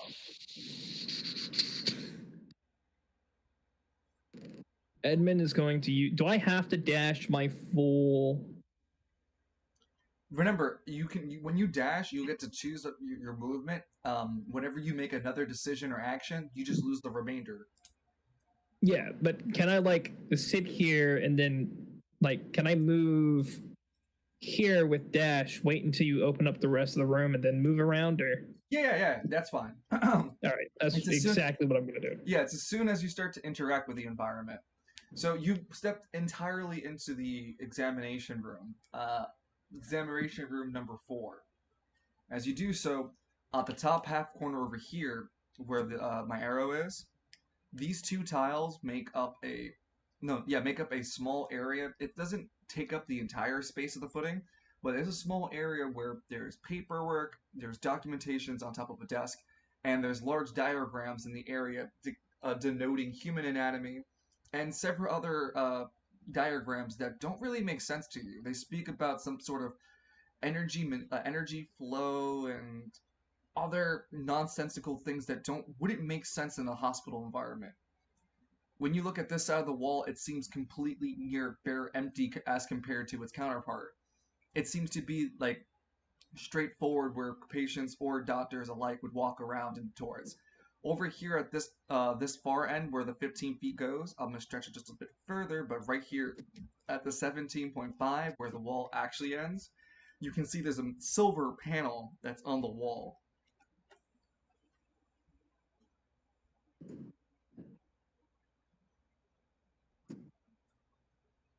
Ten,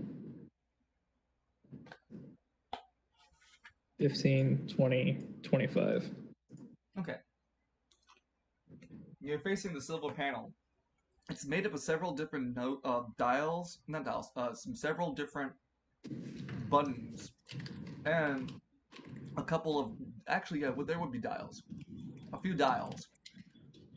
The panel itself reads, what's it called? Medical operating bed unit apparatus system. And it seems to be specifically designed for moving the bed around, restraining the patient, activating procedure A, activating procedure B, code red, code blue, code yellow. Well, not code blue, sorry. It'd be code Code red, Anima. code red, code orange, and code yellow. There seems to be one series of panels and whatnot that seems to be faded off and or used so often that you can't tell what the button was meant to do.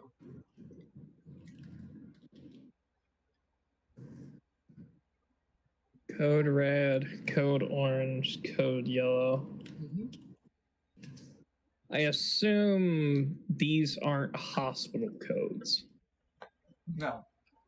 Yeah. But they do mimic hospital codes, so in the same ballpark.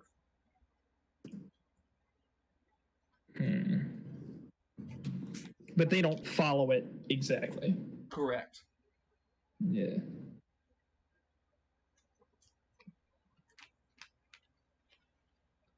Edmund's not going to push the red button and all of a sudden the fire alarms are going to go off.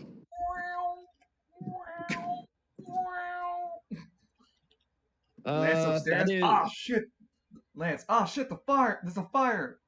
Nero looks at him. You have a bullet in your head and you're worrying about a fire? Yeah. You can die in a fire. That's my turn. All right. And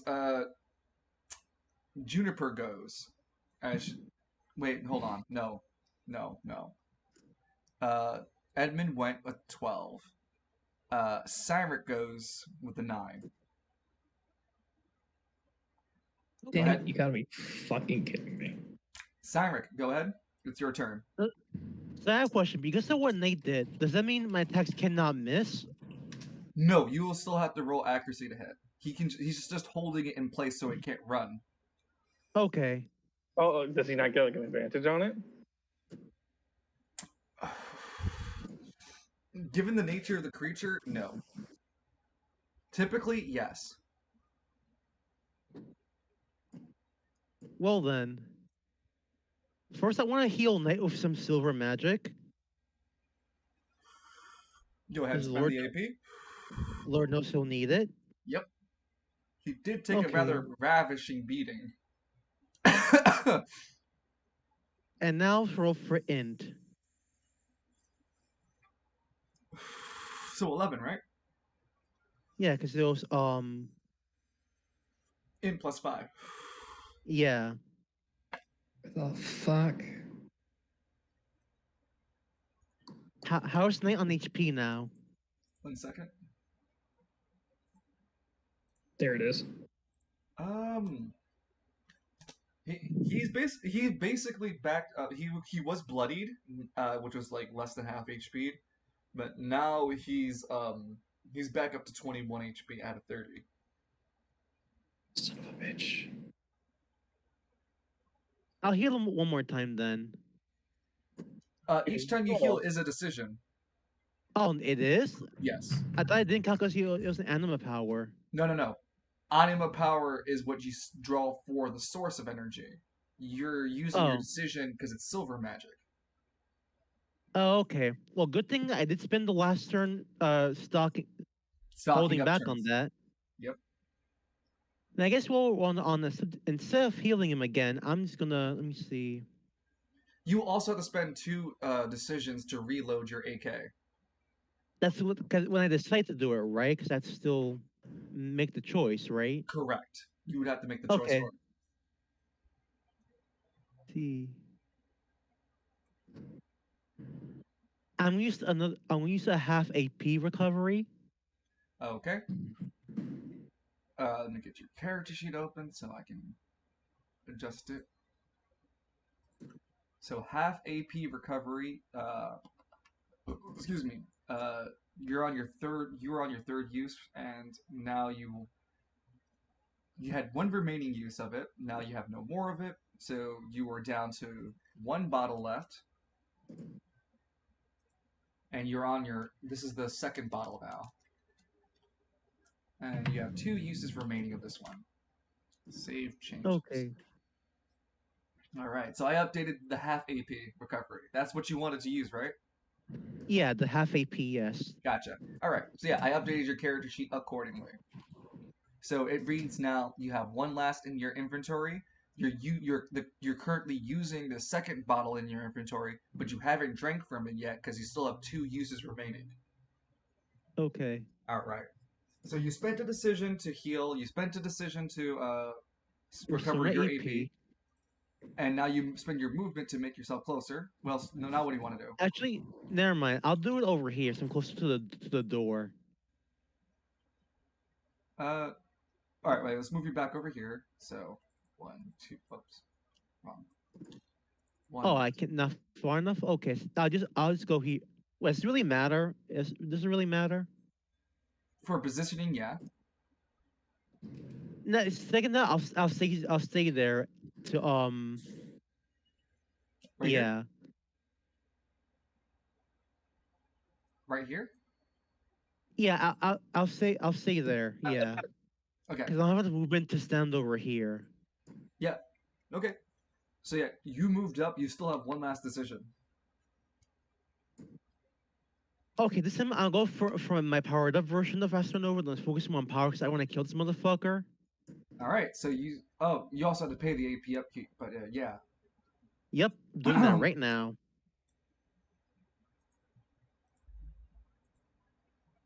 Check archive. Will do.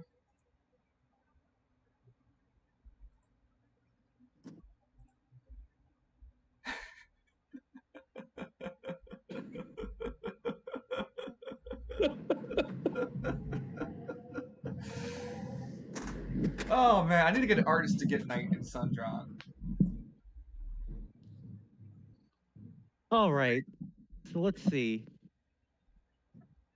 I'm going to attack this thing. Go ahead. All right, and I'm rolling the same defense, power, strength, and defense. Correct.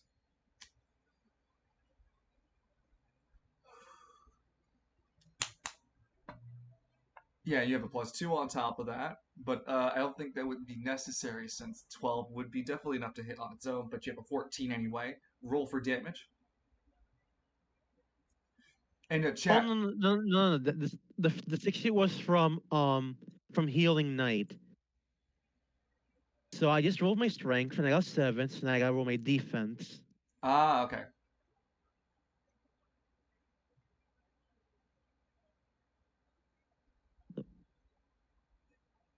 Ooh. Fuck off. 10 Roll isn't 20. yeah, 10 isn't enough.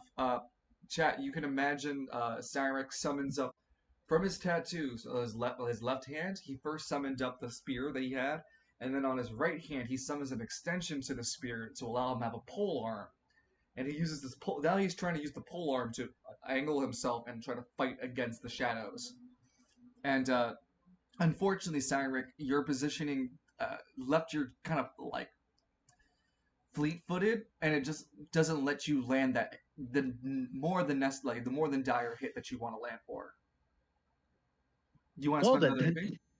time to hit him again? Oh, this is my focus on accuracy, since it's more important. Well, no, you have both weapons out, don't you? Oh. I should I should say I put one away for the other one. I'm using one at a Oh, time here. okay. So yeah, I was under the impression you had both out now.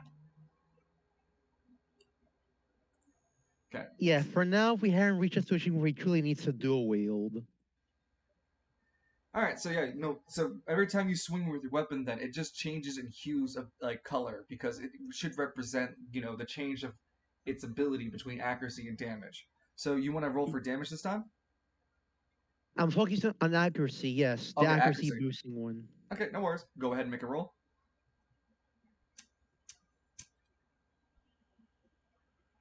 There we fucking go.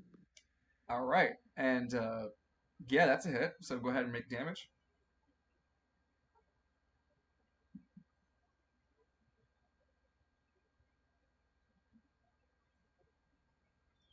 Eat it. So what? 13 or 12? Uh, yeah, 7 plus 5 is 12. Gotcha. So yeah, 12. Uh, the spear lands. It cries out, but again, more like you're trying to attack it in primal thing. You feel the spear once again hit a soft spot, but not do superficial damage. Ergo, you didn't do damage at all, if any. So it's not actually getting hurt. And it seems only by virtue of the roll by low rolls. You are hitting it, you are damaging it, but it's just low rolls that aren't dealing enough. That's all. All right, I'll keep alternating. This time, I'll hit him again. Going for power this time. Okay. Accuracy time. 15 is a hit. Strength. That's a 13. 11. I thought it was 11. 6 plus 5? Yeah, but then the +2 from the power boost. Yeah, I was just going to add it at the end of it. Yeah. And again, another series of attacks that just feel like you're trying to hurt it, but it barely does, if not anything. You find that this creature has resilient hide. The one sturdy bastard. Yeah. Hmm. Knight I wonder. looks a little worried at Cyrek and goes, "Do you think this might be the host one?" If it's this resistant, it has to be. Because this is more sturdy than the others, right? I don't know. We blew Edmund blew up one of them, and then you curb stomped the other one before we could figure anything out. I have one decision left, right? Can I use my int to see if I can learn anything from this fucker? Yeah, go right on ahead. You'll have to pass a 12. Well, I'm gonna junction because I have trust issues.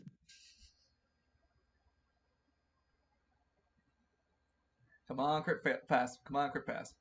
This is see, like I said, trust issues. Well, there was one fail. You can still get up. No, well, never mind. It's a 10. That'd have been such a great moment for a celestial to pop up. Oh my god, you were one die off too. Oh my And last time it happened, I told the Celestial no thanks, I was suspicious of it. Well, I mean, this time it would have offered a way better deal. Okay. Because it's So always if we just proportionate to keep- the role that creates the celestial invitation. So if we just keep saying no, it'll come back with better and better deals. Only in the circumstantial event of what you rolled it for. Also, it's never going to be. There chances are that in different interactions and in different scenarios that you meet different ones. It's not always going to be the same. So anyway, no, unfortunately, you do not ascertain a weakness or anything of this creature. It scares the shit out of you looking at it. This jet black, inky surface. It looks more like oil than anything. Really animated and really pissed the fuck off oil. But it takes the size of a human, and it as if like a human, like a football human player, like a football athlete human. just broad shoulders, massive form, and undulating in different portions with that black icky surface.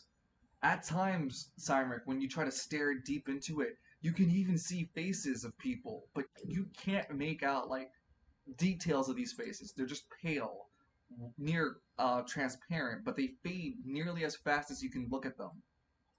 They fade in this sort of fashion where the faces started from the from its legs. It moves up its entire surface of body.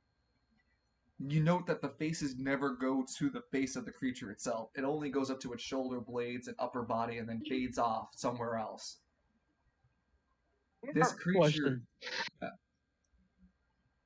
If this creature were to attack Knight, can Sandrick like jump in the way and use his reaction to put up a shield? Yes. Okay. Since I'm about to go give me permission, I'll say this tonight. Knight, I think I have an idea. We'll have to go into attacking me. So if it comes for you, let me know and I'll take the hit. Yeah, I'm gonna have to. All right, so be right back. I'll give her her medicine. Okay. Shice bucking. We're gonna skip over Knight's turn just for a second because I actually need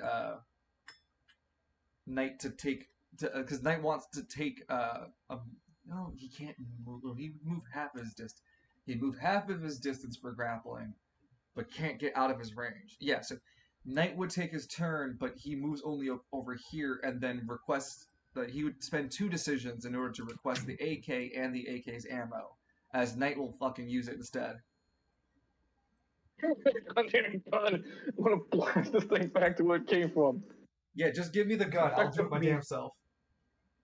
The Put effective that means thing back where it came from, or so help me. Or so the help effective me. means the effective means to take out anima users. Just Gun. riddle them with holes. I hope I've been demonstrating that pretty well. I am going to fill you up with more holes and fuck the. Oh god. Okay, I'm just gonna get Juniper's turn over before, and then we'll wait for Luna to come back. Juniper goes. She's gonna take her movement across the table over here. False because this is happening. Yeah, that's far enough as far as I can get her. And then she's going to spend both of her decisions unloading at that motherfucker. So yeah, Edmund, are you far? Well, gun sounds further away, but no, you're through 2 different walls, so yeah, you can't hear the gunshots. They'd be like little pops, but Knight and Sangra can hear Juniper going at this thing. She hits, and Juniper rolls for damage. Ooh, again, more superficial damage, and she just keeps blowing bullets into this thing. Hits again. 18. Even with this high roll, there's still no visible sign of slowing this thing down as it takes its whole shoulder clean off from the shot. Darkness begins to trail away from its shoulder blade, revealing the pod that's the sickly pods that hang across its surface of the anima suit. Oh god, ew, no, oh, jeez, what the fuck is that? Tentacles. Oh, I don't like any of this. I blame Lance. Lance McKinley You before haven't even met me. You don't even know. You have. Wait, she has met me. Yes, she has. Met you outside. You can't blame me. She wouldn't be here if it wasn't for Lance.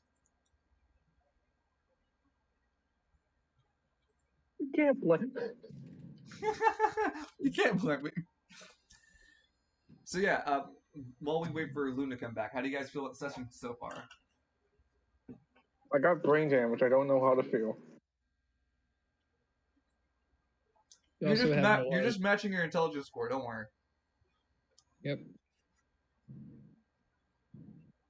And Edmund's walking around with blood dripping all over the place. Yeah. Hey Edmund, do you mind like cleaning up after yourself? No, fuck off, Novus. No, seriously. I was gonna have a party for this, and now I have to explain to the guests why there's blood. No. You should have thought about that before you made a giant cut. No, it's more like, look, I just sent the janitor down there. I try not to send the janitor all the time. No.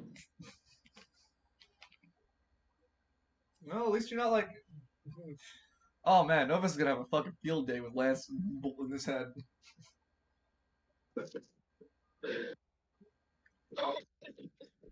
Damn it, though. Why the fuck did you steal that eye? Why not? Steal. It's a body. It's a What do you dead mean body. It's like, what do you mean steal? He's a dead body. Bad dolly.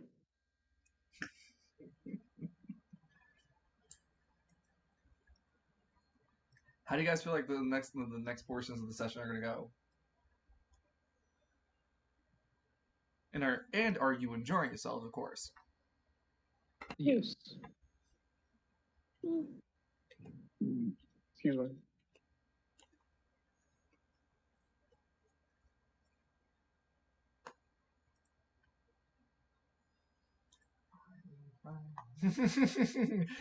Evie posted in the fucking Discord. Yeah, it's perfect.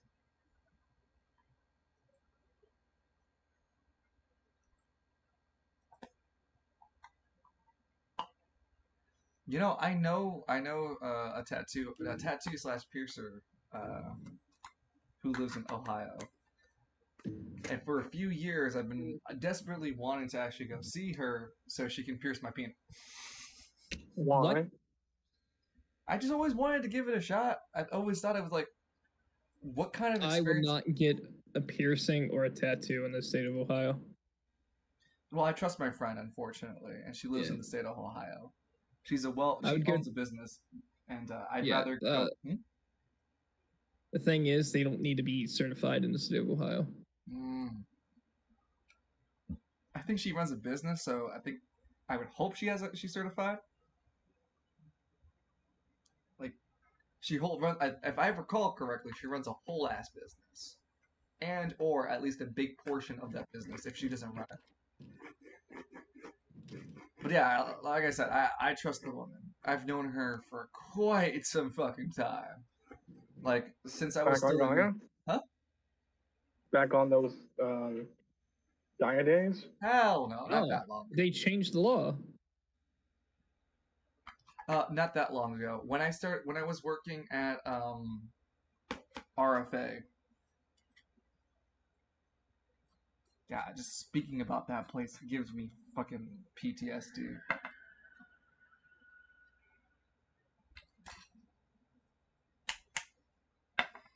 I got the job.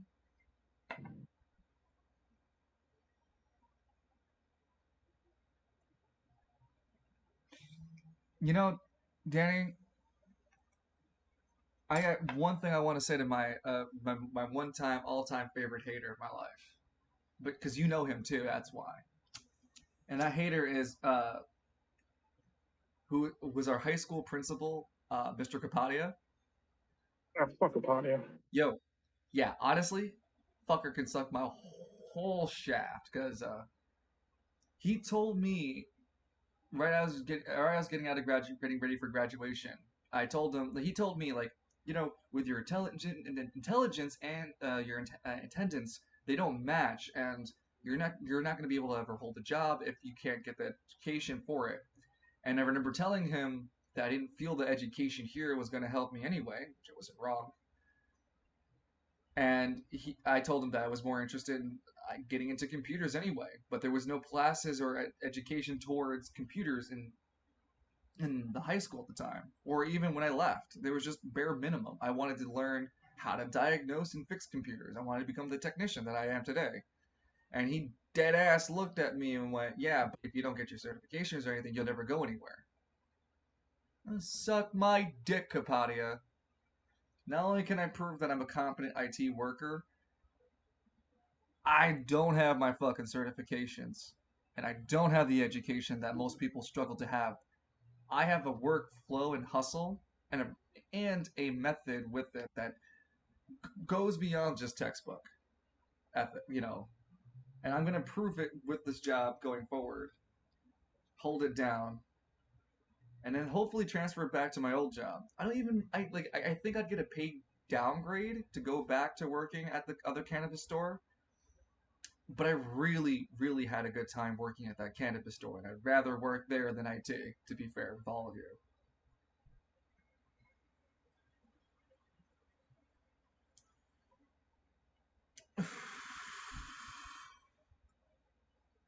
Sorry if that got personal fast. No, you're good, man.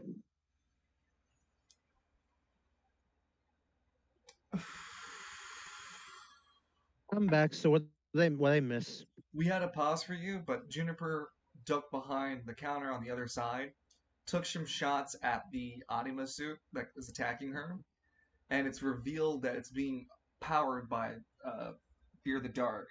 But every bullet she's landed so far seems to have done little to nothing to stop it from moving.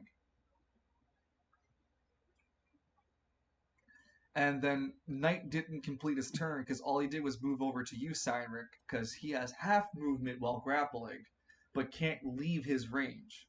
And he still has two decisions, so he's requesting the AK as one request, and then the ammo as the other request. I'll shoot it my damn self. Go ahead and take them.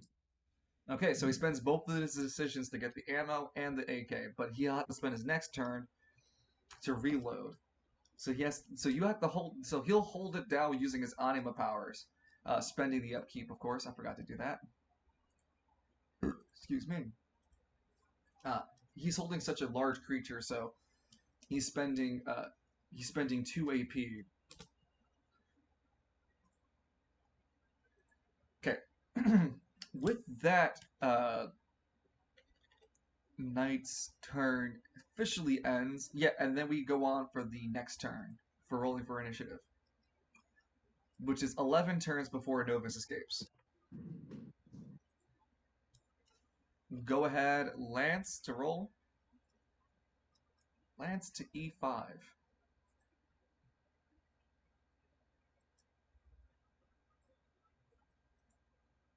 Consistent. A 13.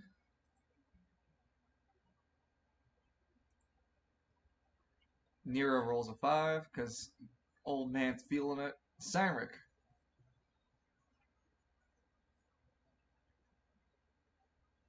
There will be blood and bulletproof. Cynric, could you roll for your initiative? Yeah, I'm clicking. It's not going through. There we go. There we go. Ooh, nice. Holy shit.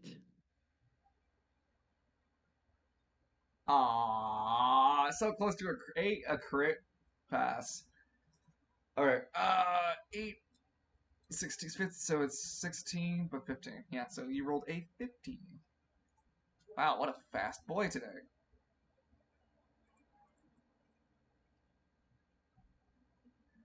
Not Knight. Not Knight at all. No, Knight's slow. Knight rolled a 6. Oh, he's going slower. Oh, but you know what? Canonic, he's going slower because he's grappling. I got re-rolled dexterity. I think I clicked on the run dice because my dex is a D10 and this right here is a 1D8. So let me The crit one's still a D8. Yeah. Okay, so go ahead and roll a D10. Yeah, the 7 there is inaccurate. No worries. Go ahead. I guess it didn't matter anyway. No, you just rolled another fucking 7. Edmund, go ahead and roll for us. Damn. You would have got a crit. Look at that. So close. And last but not least, Juniper. Ooh, yeah, she rolled a 12. Oops. All right. That being done, we're gonna take first turn initiatives towards Juniper because she's the fastest. No, Cynric because he's 15. You're faster than Fear the Dark. Well, actually, no. This Fear the Dark entity goes first. Sorry, this one on the right hand side. 1, 2. It yeah wait 3, 4. It moves over here, spending its movement, and as it does so, Juniper spends an AP of hers. Free ride, and rolls for accuracy. Uh, yes, that's just the number she needed to hit. Holy shit! They know you go back there. Social Yep, distancing. yep, because that's her full distance. But that was her only reaction that turn, as it then spends its no, actually it can't. It already spent its movement. This entity, yeah, no, it's still like a player, so yeah, it spends its only decision to move up one more time, attempting to draw the distance closer to Juniper. Fiddle baskets, fiddle baskets. She can't use her reaction again to keep it further, despite having more AP. Then we go to Cynric.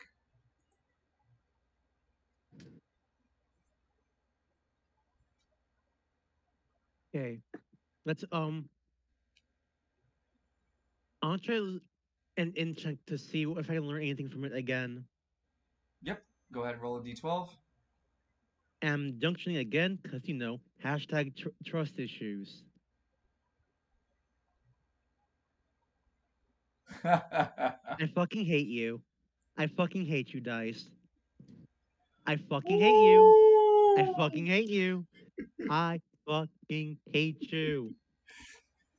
Walk I it am going off. to stab you in your sleep. So you have one decision left and one movement left.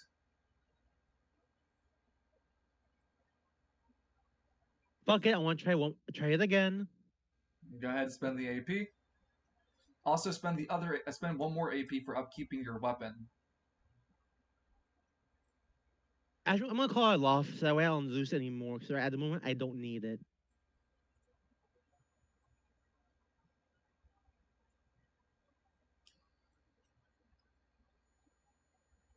Okay, time for now. Dice, please. Come on now. Got junction again.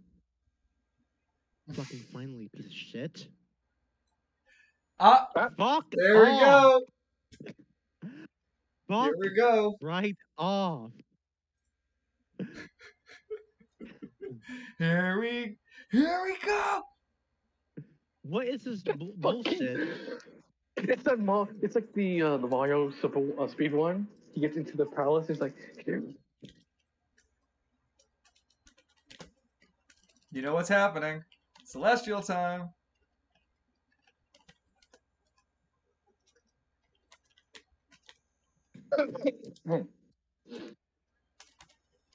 I can't wait to see. I can't wait to see Edmund's reaction to Lance with the. Oh no, you pole can in his verbally head. respond.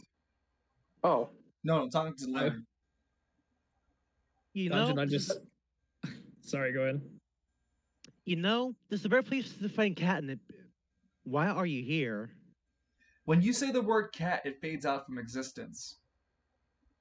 So only like when you say it, the word just for everyone else just redacted itself. So it's like saying Fold in Kingdom Hearts 2 at the beginning. Correct. hey Edmund, you look like shit.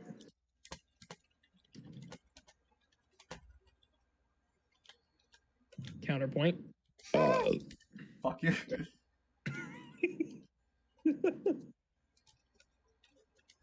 Not my smartest plan. Lance kind of says as he rubs the invisible doll that he wants a bullet hole. Oh man, Lance is a. We can use Lance's head as a bomb. The door is barricaded. How do we get through? We'll use Lance's head. But I don't want to use my head. The only thing we have to do is plug the hole in Lance's chest and just put the weed in the top of this. What are you, some sort of fortune entity? I'm sorry? Say it again? What are you, some sort of fortune entity? Fortune? Yeah. So I guess he would know, but because it keeps showing up when these dice rolls are extreme.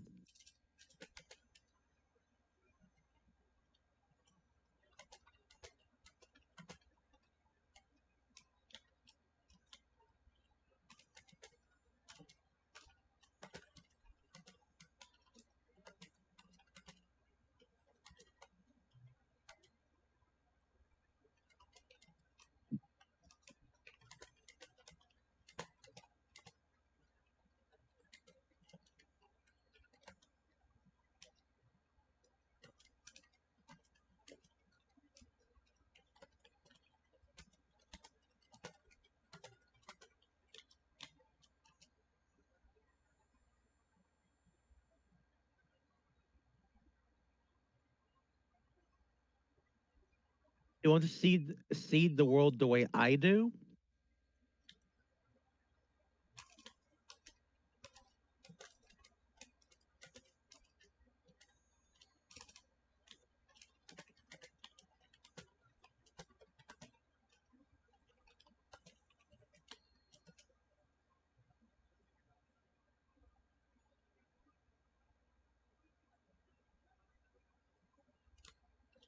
I mean, you're a cat. You can Word phase out again.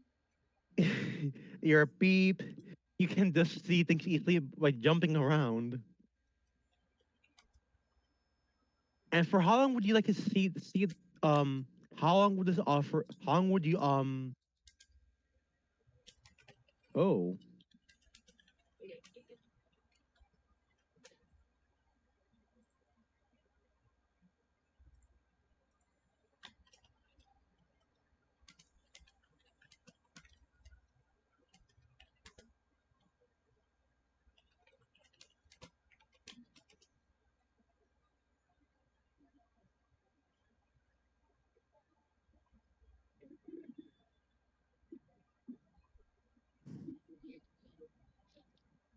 if by see the world you mean like what?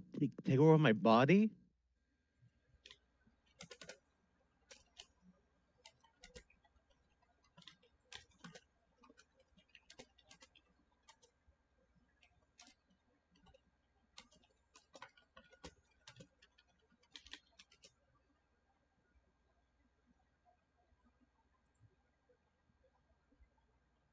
I'll pass for now. Thanks for the offer though. Man, you're getting awful. I oh.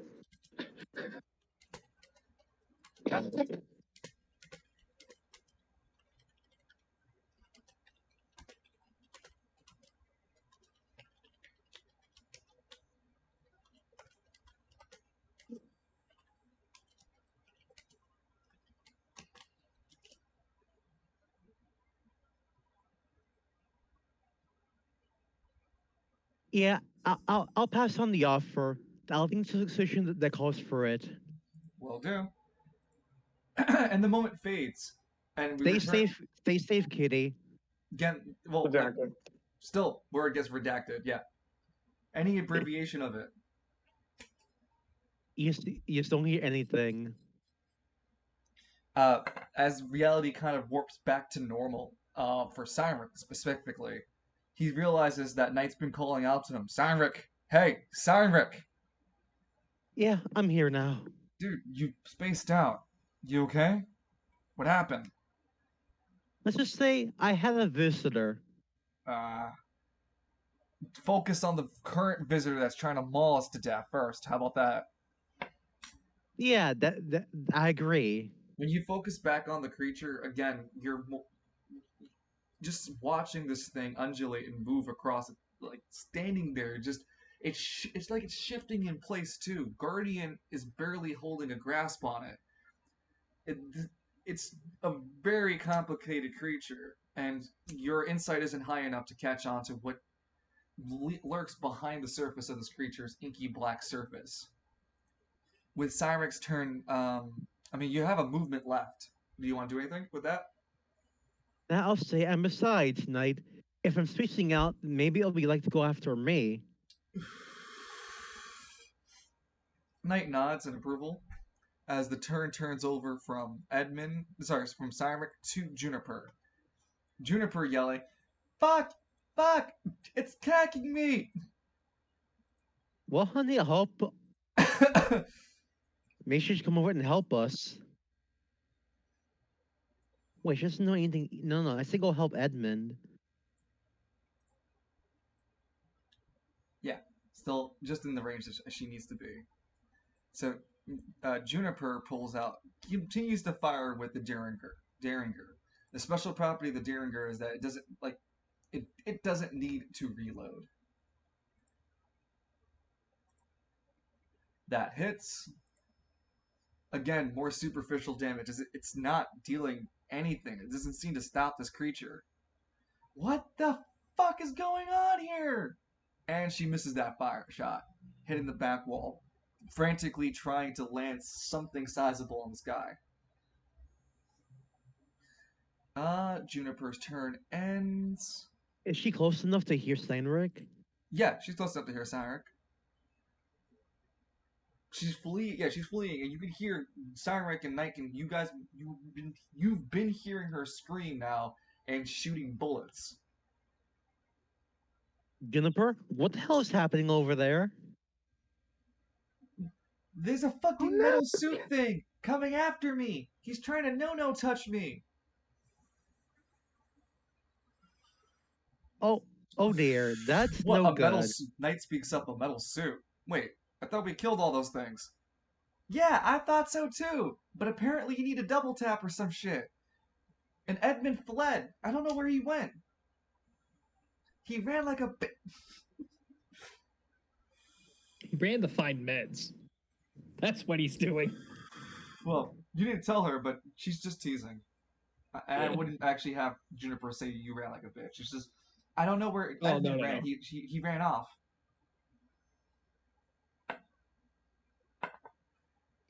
Edmund was at -2 health. -2. Now he's at 2. Also, it's not. I'm picturing. Hold on, it's in a mention to dungeon. Juniper will end her turn, and the next in line is going to be Edmund as the camera panels up back to the examination room where the examination room 4. 15.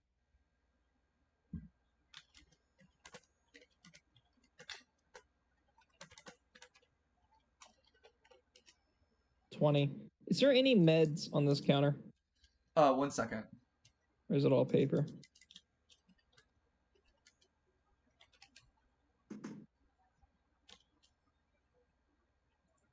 In terms of fur coat, that's what I'm referring to.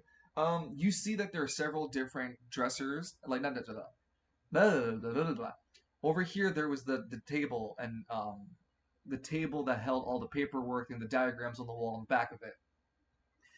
There are several drawers that you can pull through, and whilst doing so, you can see that there's some examination gloves. There's some tubes that seem to be for an external kit that would be provided. There seems to be some medical storage items, but not anything particular to a specific medical item for healing. You can make an intelligence check to see if it's not like there isn't something hiding in between everything, and that would be a decision. Sorry, not intelligence. I'd say a dexterity check, or dexterity or intelligence, whichever you want to balance between that. Doing the intelligence. Gotcha. Son of a bitch. Yeah, I can't say that you would. You can't say that you would find it. You spend some time like looking between every nook and cranny, but to no avail. You can't find something that was left behind for healing. All that's here for the examination seems to be tools to begin the process of someone being entered in. From what you can see, it's like surgical tubings and other things. Edmund is going to dash up to that wall. Yep. Okay, so you dash. Just to be clear, though, right here is another door in examination room number 3. In this corner that you're standing in, you can see that there's the fire alarm on the front of you, the head of you, and onto your right next to the door, you can see that there is a medical clip This one actually, unlike the door previously, actually is here, and there seems to be some medical files on it if you want to spend a decision to take a better look at it. I don't think I can. I think I'm out of decisions. Okay, well, just as a reminder then, no, Yep. you spend a decision to look around. You moved. You still have one more decision. I dashed Why would you dash? because I was out of movements. Oh yeah, because you moved from Yep. this spot over here over Yep. to here, and then 20 used the decision to look and then dashed. Yeah, gotcha. Yeah, so yeah, you just see that there's a medical file that stands out to you right next to you at that examination door, examination room 3, and that'd be the end of your turn then. And the last person to go would be Knight, who spends his whole turn and decision he spends his two decisions to reload, and then 1, 2, 3, 5, 10, 15. Yeah, that's as far as he can go. Because he's considered grappled using his anima powers, and which he's running low on right now. But just enough to handle a few more turns. Before Knight's turn ends, Cyrus, you notice something peculiar about Knight. His hair is turning blonde. Uh-oh. God. Knight, I heard people going silver in their Twilight years, but you're going gold. Huh? He touches his hair and tries to look at it. I'd warned you I couldn't keep this form up much longer, so finish this one off and whatever you do, help Sun find Smokeleaf as soon as possible. All right, I'll see what I can do. I'll do my best to keep him safe. Knight nods. Knight has 2 more turns before he turns into Sun, forcibly turns into Sun. And with that, that's the last person on this floor. We go back to Lance. Hey Lance, how's the bullet in your brain? Silver bells. No, hold on. Ma, why'd you make pea again? Pea soup. What the hell are you going on about? What the hell's Lance going on about? I'll be right back.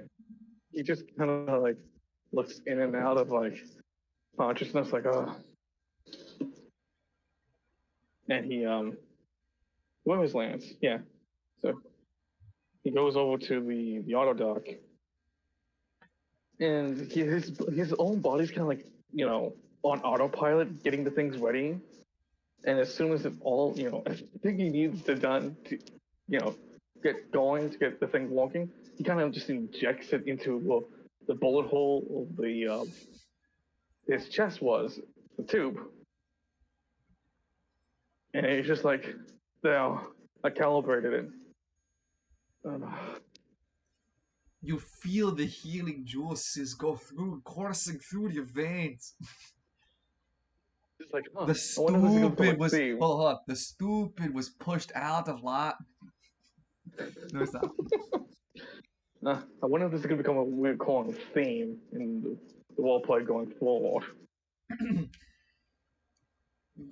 Father Nero sees the device that Lance has hooked himself up to, and to make it clear, Lance, you've hooked yourself up to this apparatus. It has more undulating portions and tubing designed for extensive auto docking facilities. So Nero could hook himself up too, is what I'm trying to get at, but it'd be less efficient. So Nero's just waiting for Lance to be topped off, which will take Lance just a full turn.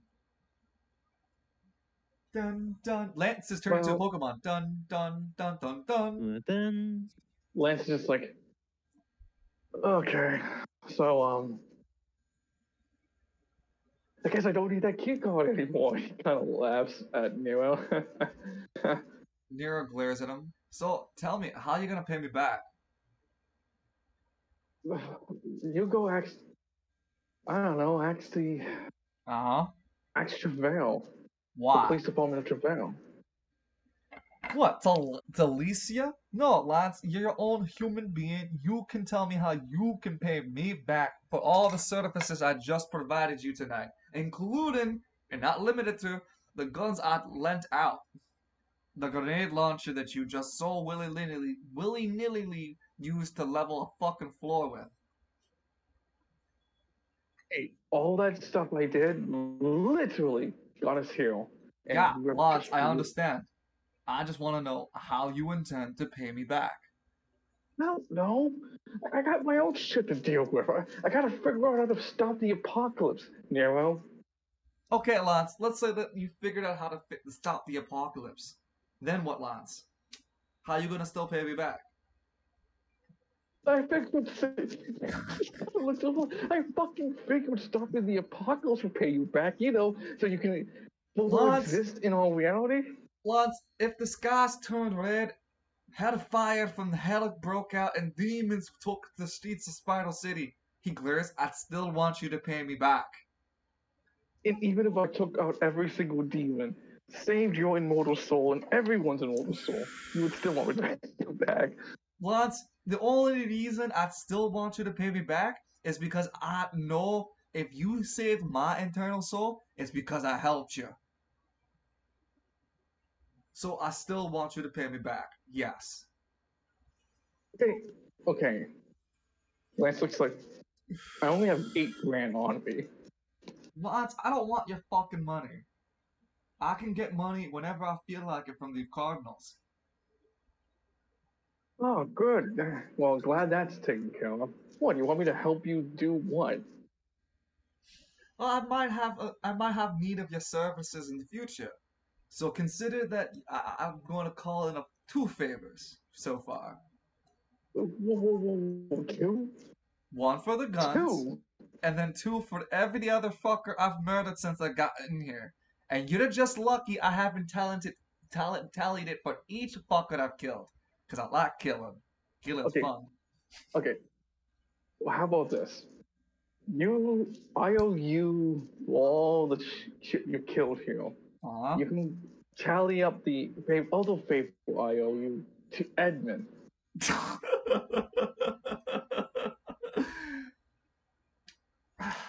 Why would I charge someone else for Lance's transactions? It's not just a solo transaction. Lance, you're the We're soul. all You're the sole one. We wouldn't be what? here if you weren't here. Okay, so why are you here then? I'm here Mm, because Edmund called me in to help with the So situation. then then Edmund owes you something because he dragged you into this. If it wasn't for Edmund, you'd be back home, I don't know, chilling with the fucking Cardinals. I don't mind owing you for all the people you killed here, which, by the way, thank you very much for. Huh? He likely owes you for all the guns you're laying out. Let's be fucking real. You know, Lance, maybe when you got pushed in the corner, that's when your intelligence tends to shine. But you do make a point. Yeah. And besides, I'm getting tired of owing people things. Most it's you, and now it's a fucking celestial. What? Didn't even give me a chance. It was some kind of being from the domain of death. I always Wait, what? Wait, say that one more time? apparently. Last kind of ways is around. No, what did you I say, said, Danny? I didn't hear you. I said some kind of celestial from the domain of death owes me a favor. I owe it a favor. You know that gunshot that took my heart out? When you speak the word select, it stops. Your words stop immediately. Celestial knowledge can't be Oh, passed on. ah, fucking. Let's just say I had some extra help from far away, and I owe them a favor now. Oh, you're just a walking, talking IOU ticket, aren't you? Ticketing machine, A aren't you, fucking Lance? yeah. I guess that's what happens when you're bearing all the responsibility of trying to stop the apocalypse that you started. Wait, how did you start an apocalypse? I accidentally used Black Hole Sun. Okay, so if no one ever used it, then it would never start. I think that would technically be sounds, but then again, Black Nebula look, looks like he already had it way before I even started it, so it technically means he started this whole fucking nonsense. Okay, so But who didn't start the it doesn't. apocalypse then? It's Black Nebula. He wants to use the power of the Black Hole Sun to reset Who the fuck is reality as Black we. Nebula? You really? He's the leader of the Heroes League. What? Yeah. No, wasn't that Plutarch's fella? No, Lance calls as well. Lance, when you try to reach out, the Autodoc kind of stops you, and you don't get to Nero's face as he pulls himself away. What the bloody hell are you think you're doing? Keep your hands to your soft lance. Don't say his name like that. What, Plutarchus? Uh-oh. Stop! I'm sorry. Stop! Wait! You know that one scene? You know that one scene Lance in that cartoon where they go? Plataris. You about Total Drama Island? No. Beetlejuice. Danny knows the reference I'm making. It's a brainy. It's not a brainiac. It's a. Why'd you say it? Shit. It's Warner Brothers cartoon. Beetlejuice. The Maniacs? No. Freakazoid. Danny said it. Say it again. Yeah.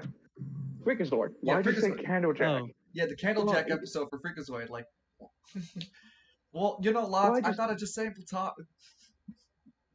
Just like that episode of this guy who said he wasn't going to put a dress on, and he definitely wasn't going to do the dress, and then suddenly next scene he's wearing a dress. All right, but Lance, you noticed that him saying Plutarchus hasn't summoned the man. Well, I did say it all, but he's like, okay, you can say his name, just don't throw a string of insults along with it. Uh-huh. Hey, you know how I got these? You know why I'm wearing this walking wheelchair? If I recall correctly. No, actually, I don't. Wait, the fuck? Wait, you're wearing a suit, so you're telling me the suit is a wheelchair for you? Yeah, because I'm missing my legs. And what, because you pissed off Plutarchus? Pretty much. Just like, yeah, pretty much.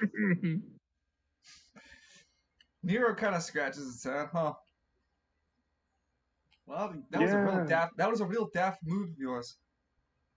Yeah, no, I definitely learned my lesson from that. Meanwhile, Edmund downstairs. Plataris. He shows up behind him like Bloody Mary. Lance is upstairs. No, I hold the idiot. You paused. Oh shit. You don't understand, Edmund. He stands in front of him. I'm better than you. Well, yes, but I also know how to kill Lance. I can kill Lance whenever I feel like it. Stop his heartbeat. You're just pathetic. We haven't got to Plutarchus appearing, but no. I'm just trying to subtly reveal that right now it doesn't seem Plutarchus is either paying attention or can hear you guys. I just imagine if that did happen with Edmund summoning him. Plutarchus appears behind him, but the room gets massively red before Edmund turned around. Kill switch engaged. Okay. That's fine. Back to... Yeah, look, just lay off talking about him. He's got super hearing and shit like that, so... Okay, well it's great at Stalker. Didn't you just say a moment ago not to insult the man as you said his name? I didn't say his name.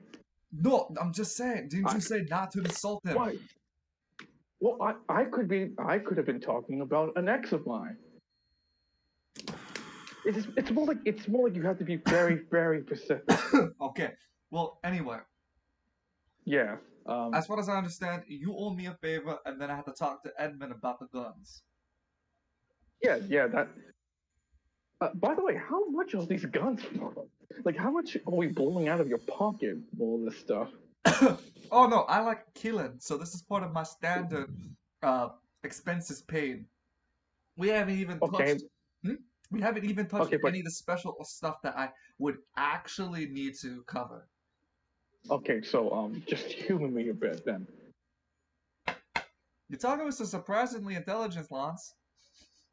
I noticed the Send the bill to brain. the squad zero. Oh yeah, no, fuck, that's stupid. Send the bill to the low. No, send the bill to the low spiral. Tell him to fucking fix the mess. Yeah, so asshole, I can't just charge some random person in the middle street of the Lotus Spire and be like, "Oi, you daft cunt! Lance wants you to pay his bill and hold up the tabs." No, Lance, I can't Hey, do that. You pay the tabs. hey, you haven't tried it yet. Huh? You haven't tried it yet. Lance. Realistically, though, He pulls out the bayonet. I will show you a vasectomy without anesthetics. realistically, Chance in the future sorry. starts fading. Okay, fine, fine. Chill. Lance looks over the dead body. It is so weird with this fucking body. Still. So the reason why this scene's happening a little bit longer than what we're normally going through is because not only are we transitioning from the end of these guys' turns, because Nero is not gonna. Like, Nero's decisions is just to talk with Lance to get better idea what the fuck's going on. Otherwise, we're gonna roll for initiative shortly, and then we're going to continue the next turn, which is turn 10. Yeah, and then like this would be the last one for the night. Uh, I started late. Did you want to end early? I was hoping that we would start normal, but okay. Let me see what time it is. Guys, I got things to do with Nina later. We're going food shopping later with Nina. Okay, yeah, you don't want to be up too late, I guess. Yeah, I'm sorry. No, it's okay. As long as everyone else is okay with ending early, I suppose. Yeah. Like That's fine. let's like I just want to say like let's see what happens with the next round, and if we don't feel like it's a satisfying way to leave it off, then we can push for the other one. Okay, all right. I mean, again, I'm not against ending it early. I just want to be sure that everyone's kind of consensus for it too. With that being said, let's just role play the scene out a bit more, and then I'll have you guys roll for initiative on the final round. As lads, where the fuck were you born, and who the fuck are your parents? What? Where the fuck were you born, and who the fuck decided such such a piece of work like you, lads? I was born in West Bay. Ah, of course, West Bay. Oh yeah, here it comes, the fucking prejudice talk. Oh, I wasn't trying to be prejudiced. I just know West Bay is kind of on the poorer end of things. So that explains There you go, what you're going with there goes your prejudice talk again. lads. West Bay was voted the worst place to live in Spiral City. Hey, 6 you ever years in a lived in West row.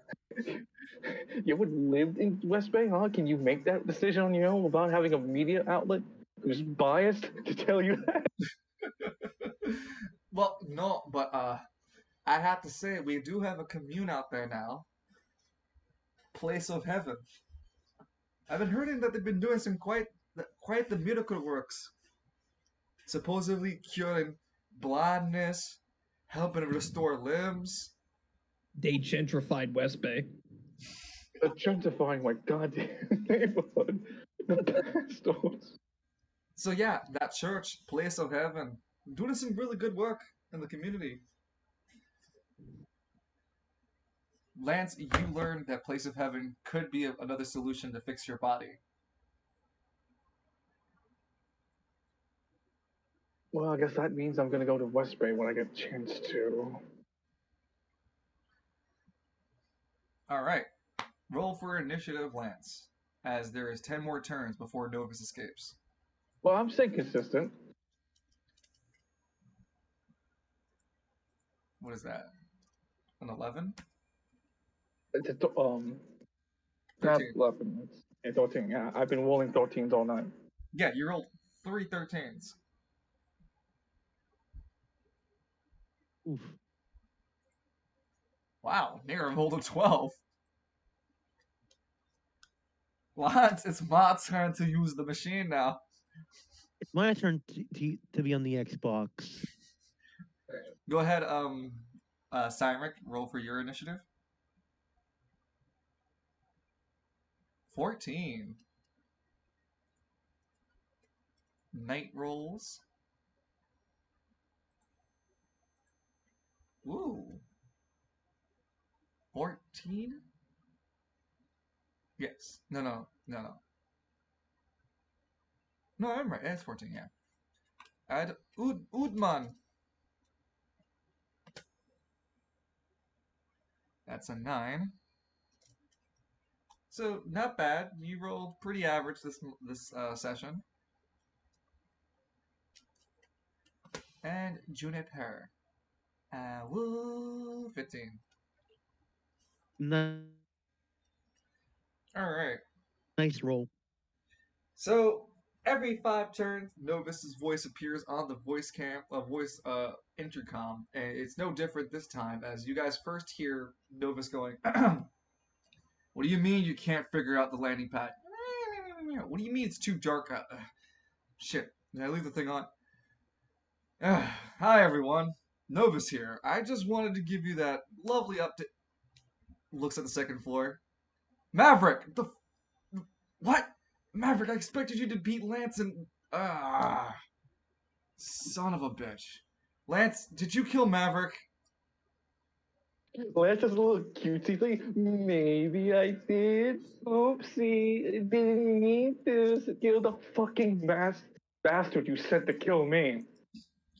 Your mom. Lamel, your mom. By the way, your mom's a hole. Like, what's with the. Why do you have a dead body in this movie? Do you have like a fetish for that shit? I don't have to answer anything to you, Lance. That's a yes.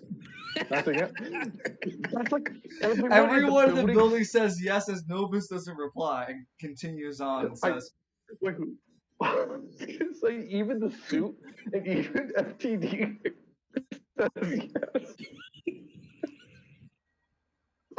"I just wanted to get on the intercom to let you all know that me and Steiner are preparing ourselves for our eventual helicopter ride to get off this rooftop. Unfortunately for me, for some reason, there's disturbances on the ground and air that make it harder for the pod to land. So I had to push back the timer for 2 minutes. Sorry, not 2, 4 minutes. So 14 more turns until Novus escapes." Well, maybe if you didn't fuck corpses. Novus's camera point of view changes to the first floor. And let's see how the first floor is handling themselves. Ah, yes. Fear the dark. It looks like you're fighting Fear the Dark and... Huh. It looks pretty... he can't really tell what's going on with Fear the Dark, but he goes, well, it seems like it's rather close of a fight. But I do believe my pet can handle you still at the end. It does not matter how much you fight against the shadows. It's all futile in the end. You will always be fearing that something's always near in the shadows. And... What's he talking about? Feel the dark. What do you think he meant by that? Well, The last thing I have to say is that the last thing I'm not going to say, but do actually, is just flip this one switch. The apparatus that sits on top of Ab's body begins to undulate and junt itself. Maverick is undergoing a metamorphosis in the hallway. Good luck, Lance! Oh god, he's mutating. Lance, you don't know what that meant.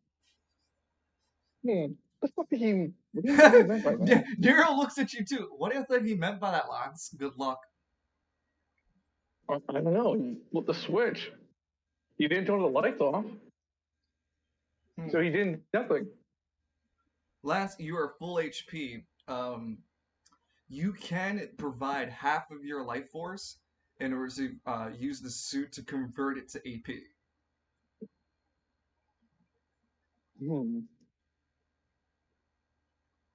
I'm probably going to need to do that when I get. Yeah. You said half my AP or Yes, half two? your HP, and then half of that HP that you given up is going to turn into AP as a flat amount. So I can't decide how much I put into it. No, it has to be half. It's just.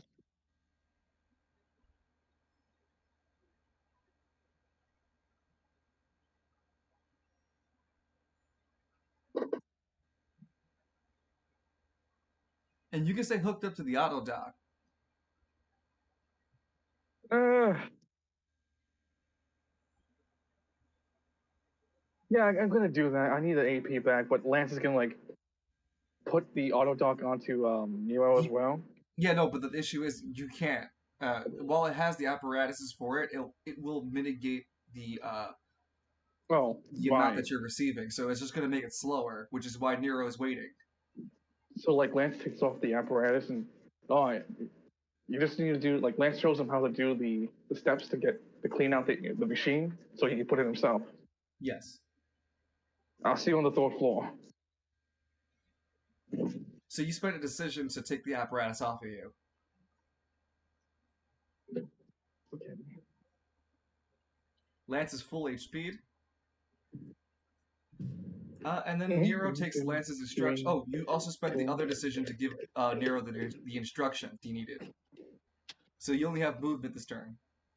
Yeah. The door is Still open. right here. Oh. And Nero hooks himself up to the auto dock to heal himself up. And before we end the chronicle up here, Maverick's corpse, not corpse, but like his body begins to undulate. He growls and howls, and as his skin begins to rip in certain color, like in portions, his skin turns into like near paper mache, turning and revealing a darker hue, purple bodied underneath. It becomes scaly near, scaly. Yeah, it becomes like almost scales as he takes a more draconic, demonic look towards his appearance, revealing himself to become an anima user, just like Hell's Wrath. Oh.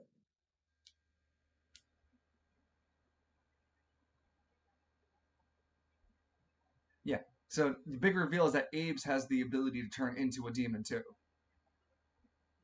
Well, that's lovely. With that, we go back to the first floor.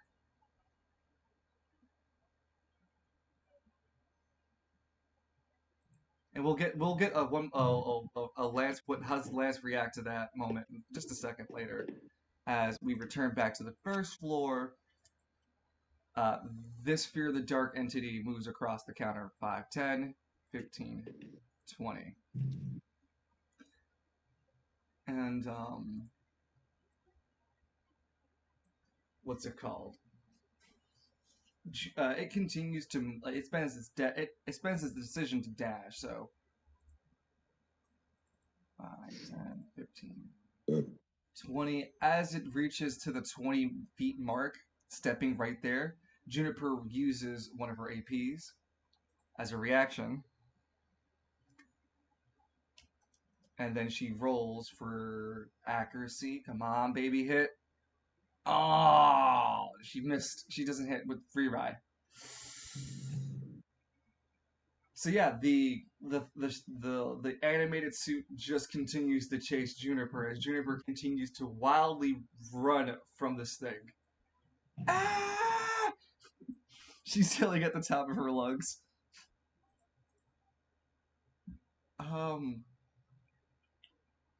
Next up is actually Juniper. Funny enough, as Juniper screams 5, 10, 15, 20 into the hallway. Yeah, she can still see. She can still draw a line of sight towards this guy, and spends one decision trying to shoot the one still in the lobby. She 6, 7, 8. Yeah, she hits with that just barely. But again, more superficial damage as it doesn't do anything against its armor plating and shooting holes and shooting into its literal holes. Juniper looks down the hallway and notices Knight. Knight, help me! Shh. No, hold on. Knight, help me! Shoot that motherfucker! Knight looks over and notices the animated suit. Cyrus, we're gonna have some company coming soon. Oh, great. Just lovely. Now, we better try to hurry up, otherwise. He holds the right side of his head as he can feel the influence of sun slowly taking over. Juniper looks on puzzled. What's going on with your hair? Uh, don't mention it. I'm dealing with puberty, I think. What? I don't think that's how that works. And Juniper spends her last decision in order to shoot the fucking suit one more time. Oh, Well, she I can don't shoot care this how it thing. works. Huh? Can she not shoot this thing instead? She's drawing a line of sight through an ally.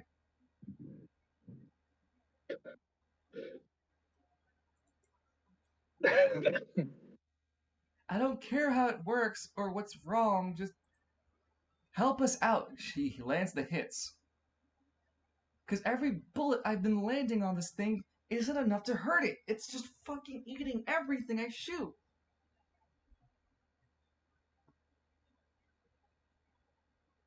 How the fuck did Nero kill these goddamn suits? Knight look at Juniper. We shot it with rifles, not pistols. Well, fuck you. This is a family heirloom. Fuck me yourself, you coward. You couldn't handle. Whip Juniper turn ending. I think the next up, Juniper rolled a 15. Cynric and Knight rolled a 14 this turn. So Cynric, you can go ahead and take your decision first, or movement. I want to analyze the big fucker again. Go ahead, roll a 12. Junctioning as usual. Mm-hmm. Please, please, please.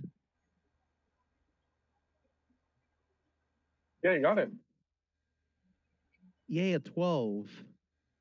You're able to reduce its AC, its AC from 11 to 9. What's that mean again? Just makes it easier for you guys to hit it. You can't learn anything about the specific entity other than like you see a spot that looks easier for you to hit. This benefits only for Cynric. All right. I guess I'll try hitting it once with a powered blade. Okay. So I'm gonna. Yep, you spend 1 AP to summon your blade to attack. Okay. Come on, strength.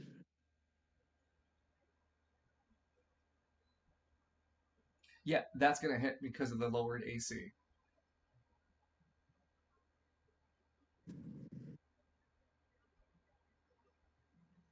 Four What the damage. fuck? 4 damage though isn't enough to deal. Again, surface level damage. Also, I'm an idiot. Why do I keep fucking attacking it? You spent your decision to analyze it, and you spent AP to usage. Knight goes. He's already spent. He already got the item 2 turns ago. He spent a full reload last turn. No, he got the item last turn. And he spends now his full turn to reload. He only has 1 turn left as Knight. Not this turn, but the next turn coming up. So Okay. I want to spend movement here, so that way if it attacks, it won't. It's not gonna be the first line of defense. When you move, you'll have to spend a decision to shift. Otherwise, you'll cause an attack of opportunity. Well, like I said, I want it to happen. I want to use my reaction. Um,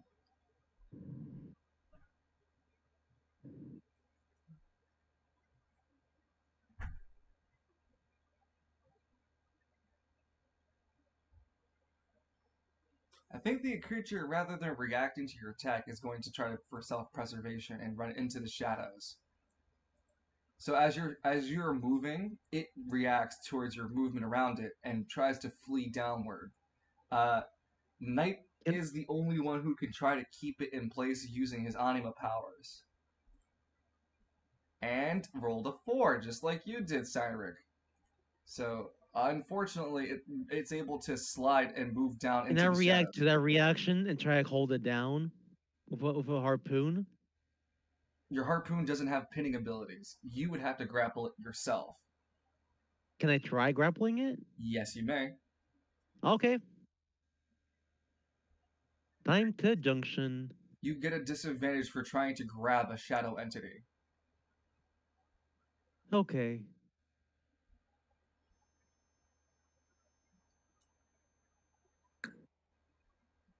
Well, Holy shit! holy shit. That'd be great, but let's see what the disadvantage is.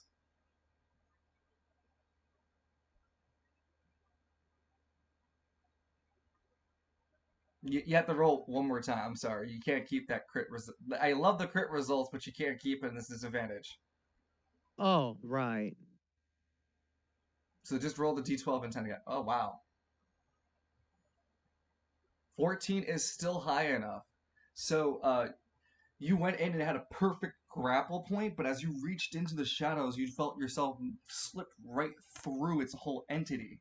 But with like Guardian holding down what seems to be a large mass of shadows in an area, you quickly turn on that disadvantage and push yourself back into its shadowy mass and hold it by its what would it be considered its waist and keep it locked in grapple. This creature is now being grappled by two different entities, and as such, can only try attempts to break between both of the people grappling it. So You are not going anywhere. yeah, Knight can't really do anything other than that. You spent your both decisions already.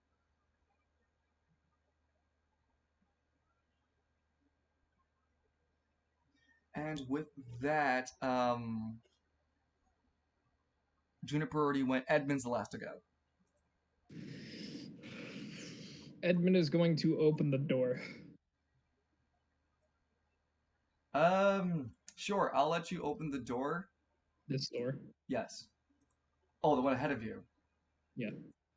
Okay, so technically it'd be right over here that you have to be for open it.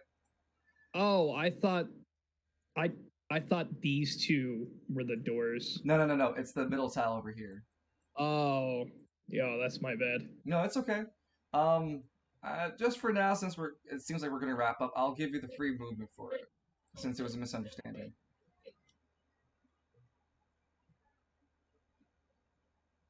Sorry, 1 second.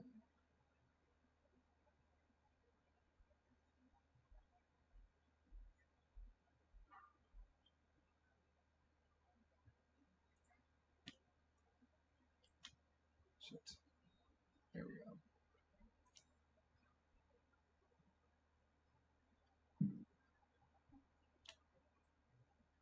Yeah, here we go. So you can look into the side hallway.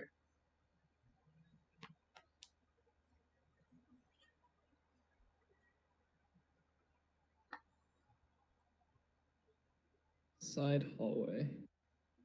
Yep. It looks rather familiar to the hallways you've been walking in between currently, in terms of looks and designs. Except the wheels that were making the ground earlier, treading around, they actually wheel over this way.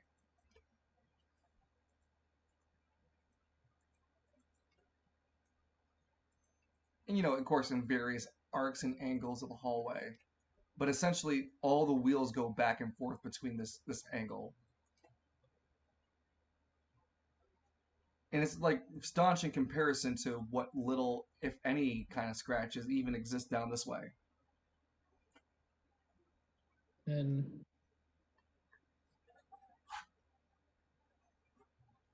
35.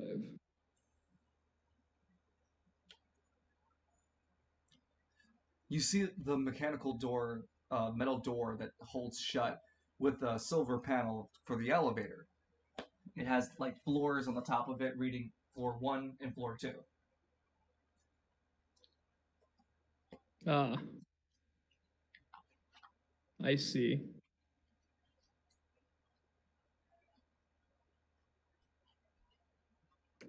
I see what this is. Yeah.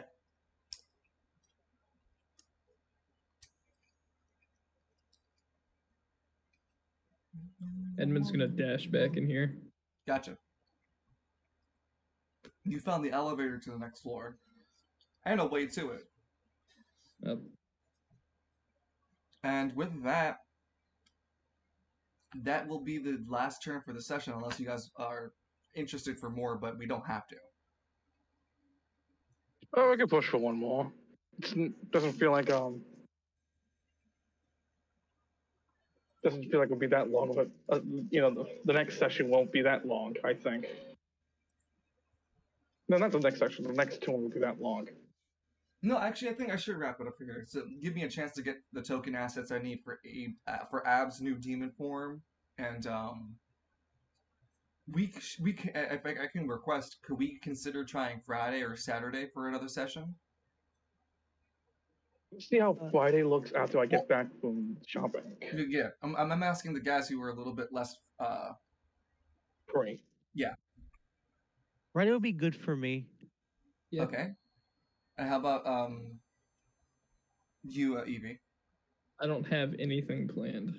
Okay. So then that's where I want to leave it then. Gives me a little bit of like Friday morning and afternoon in order to actually get the rest of the assets I want for Abe's new look for being a demon, and to make sure everything else is written properly.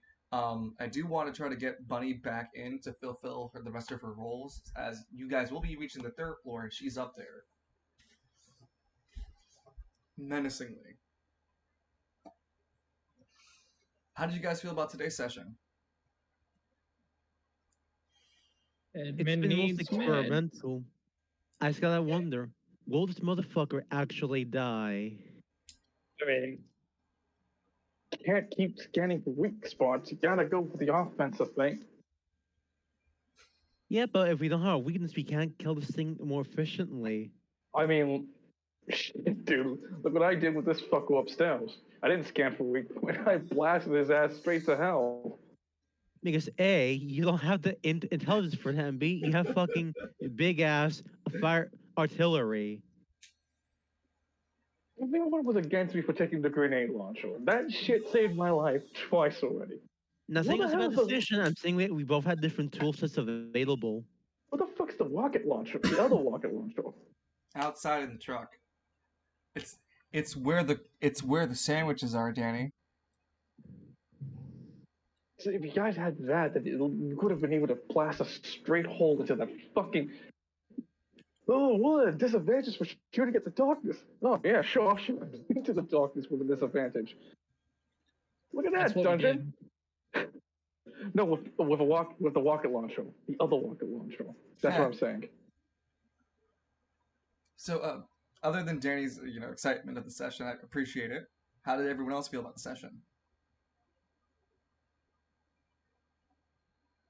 I need meds. I'll consider how spongy this guy is. Just a tad worried.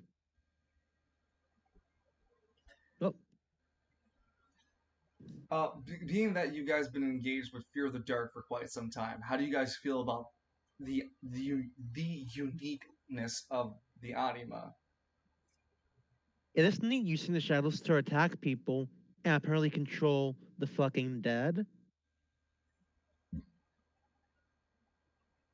I feel like Stun could help here by shining a light on these motherfuckers. I would imagine that when Sun gets around, would his AP be Knights, or would he have his own AP stat? The Yes. swap tends to heal for half. So if Knight was in near condition, death condition, if they swap to Sun, then Sun gets to half HP. And half AP. Yeah. Okay, so not too bad. Chrono Pow!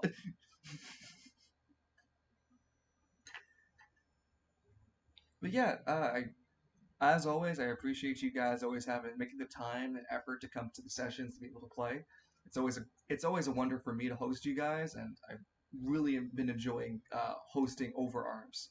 It's made me, it made me help me through some very dark moments in my life as the the very high stress of not having a job during this very stressful time for a lot of different people, including myself, and just having an outlet where I can artistically express myself in a way and an environment that is not only entertaining for you guys, but it's also a way for you guys to break out of whatever you're dealing with. So I feel very humbled, proud, and as always excited to continue and work with you guys in Overarms. So thank you for your time, guys.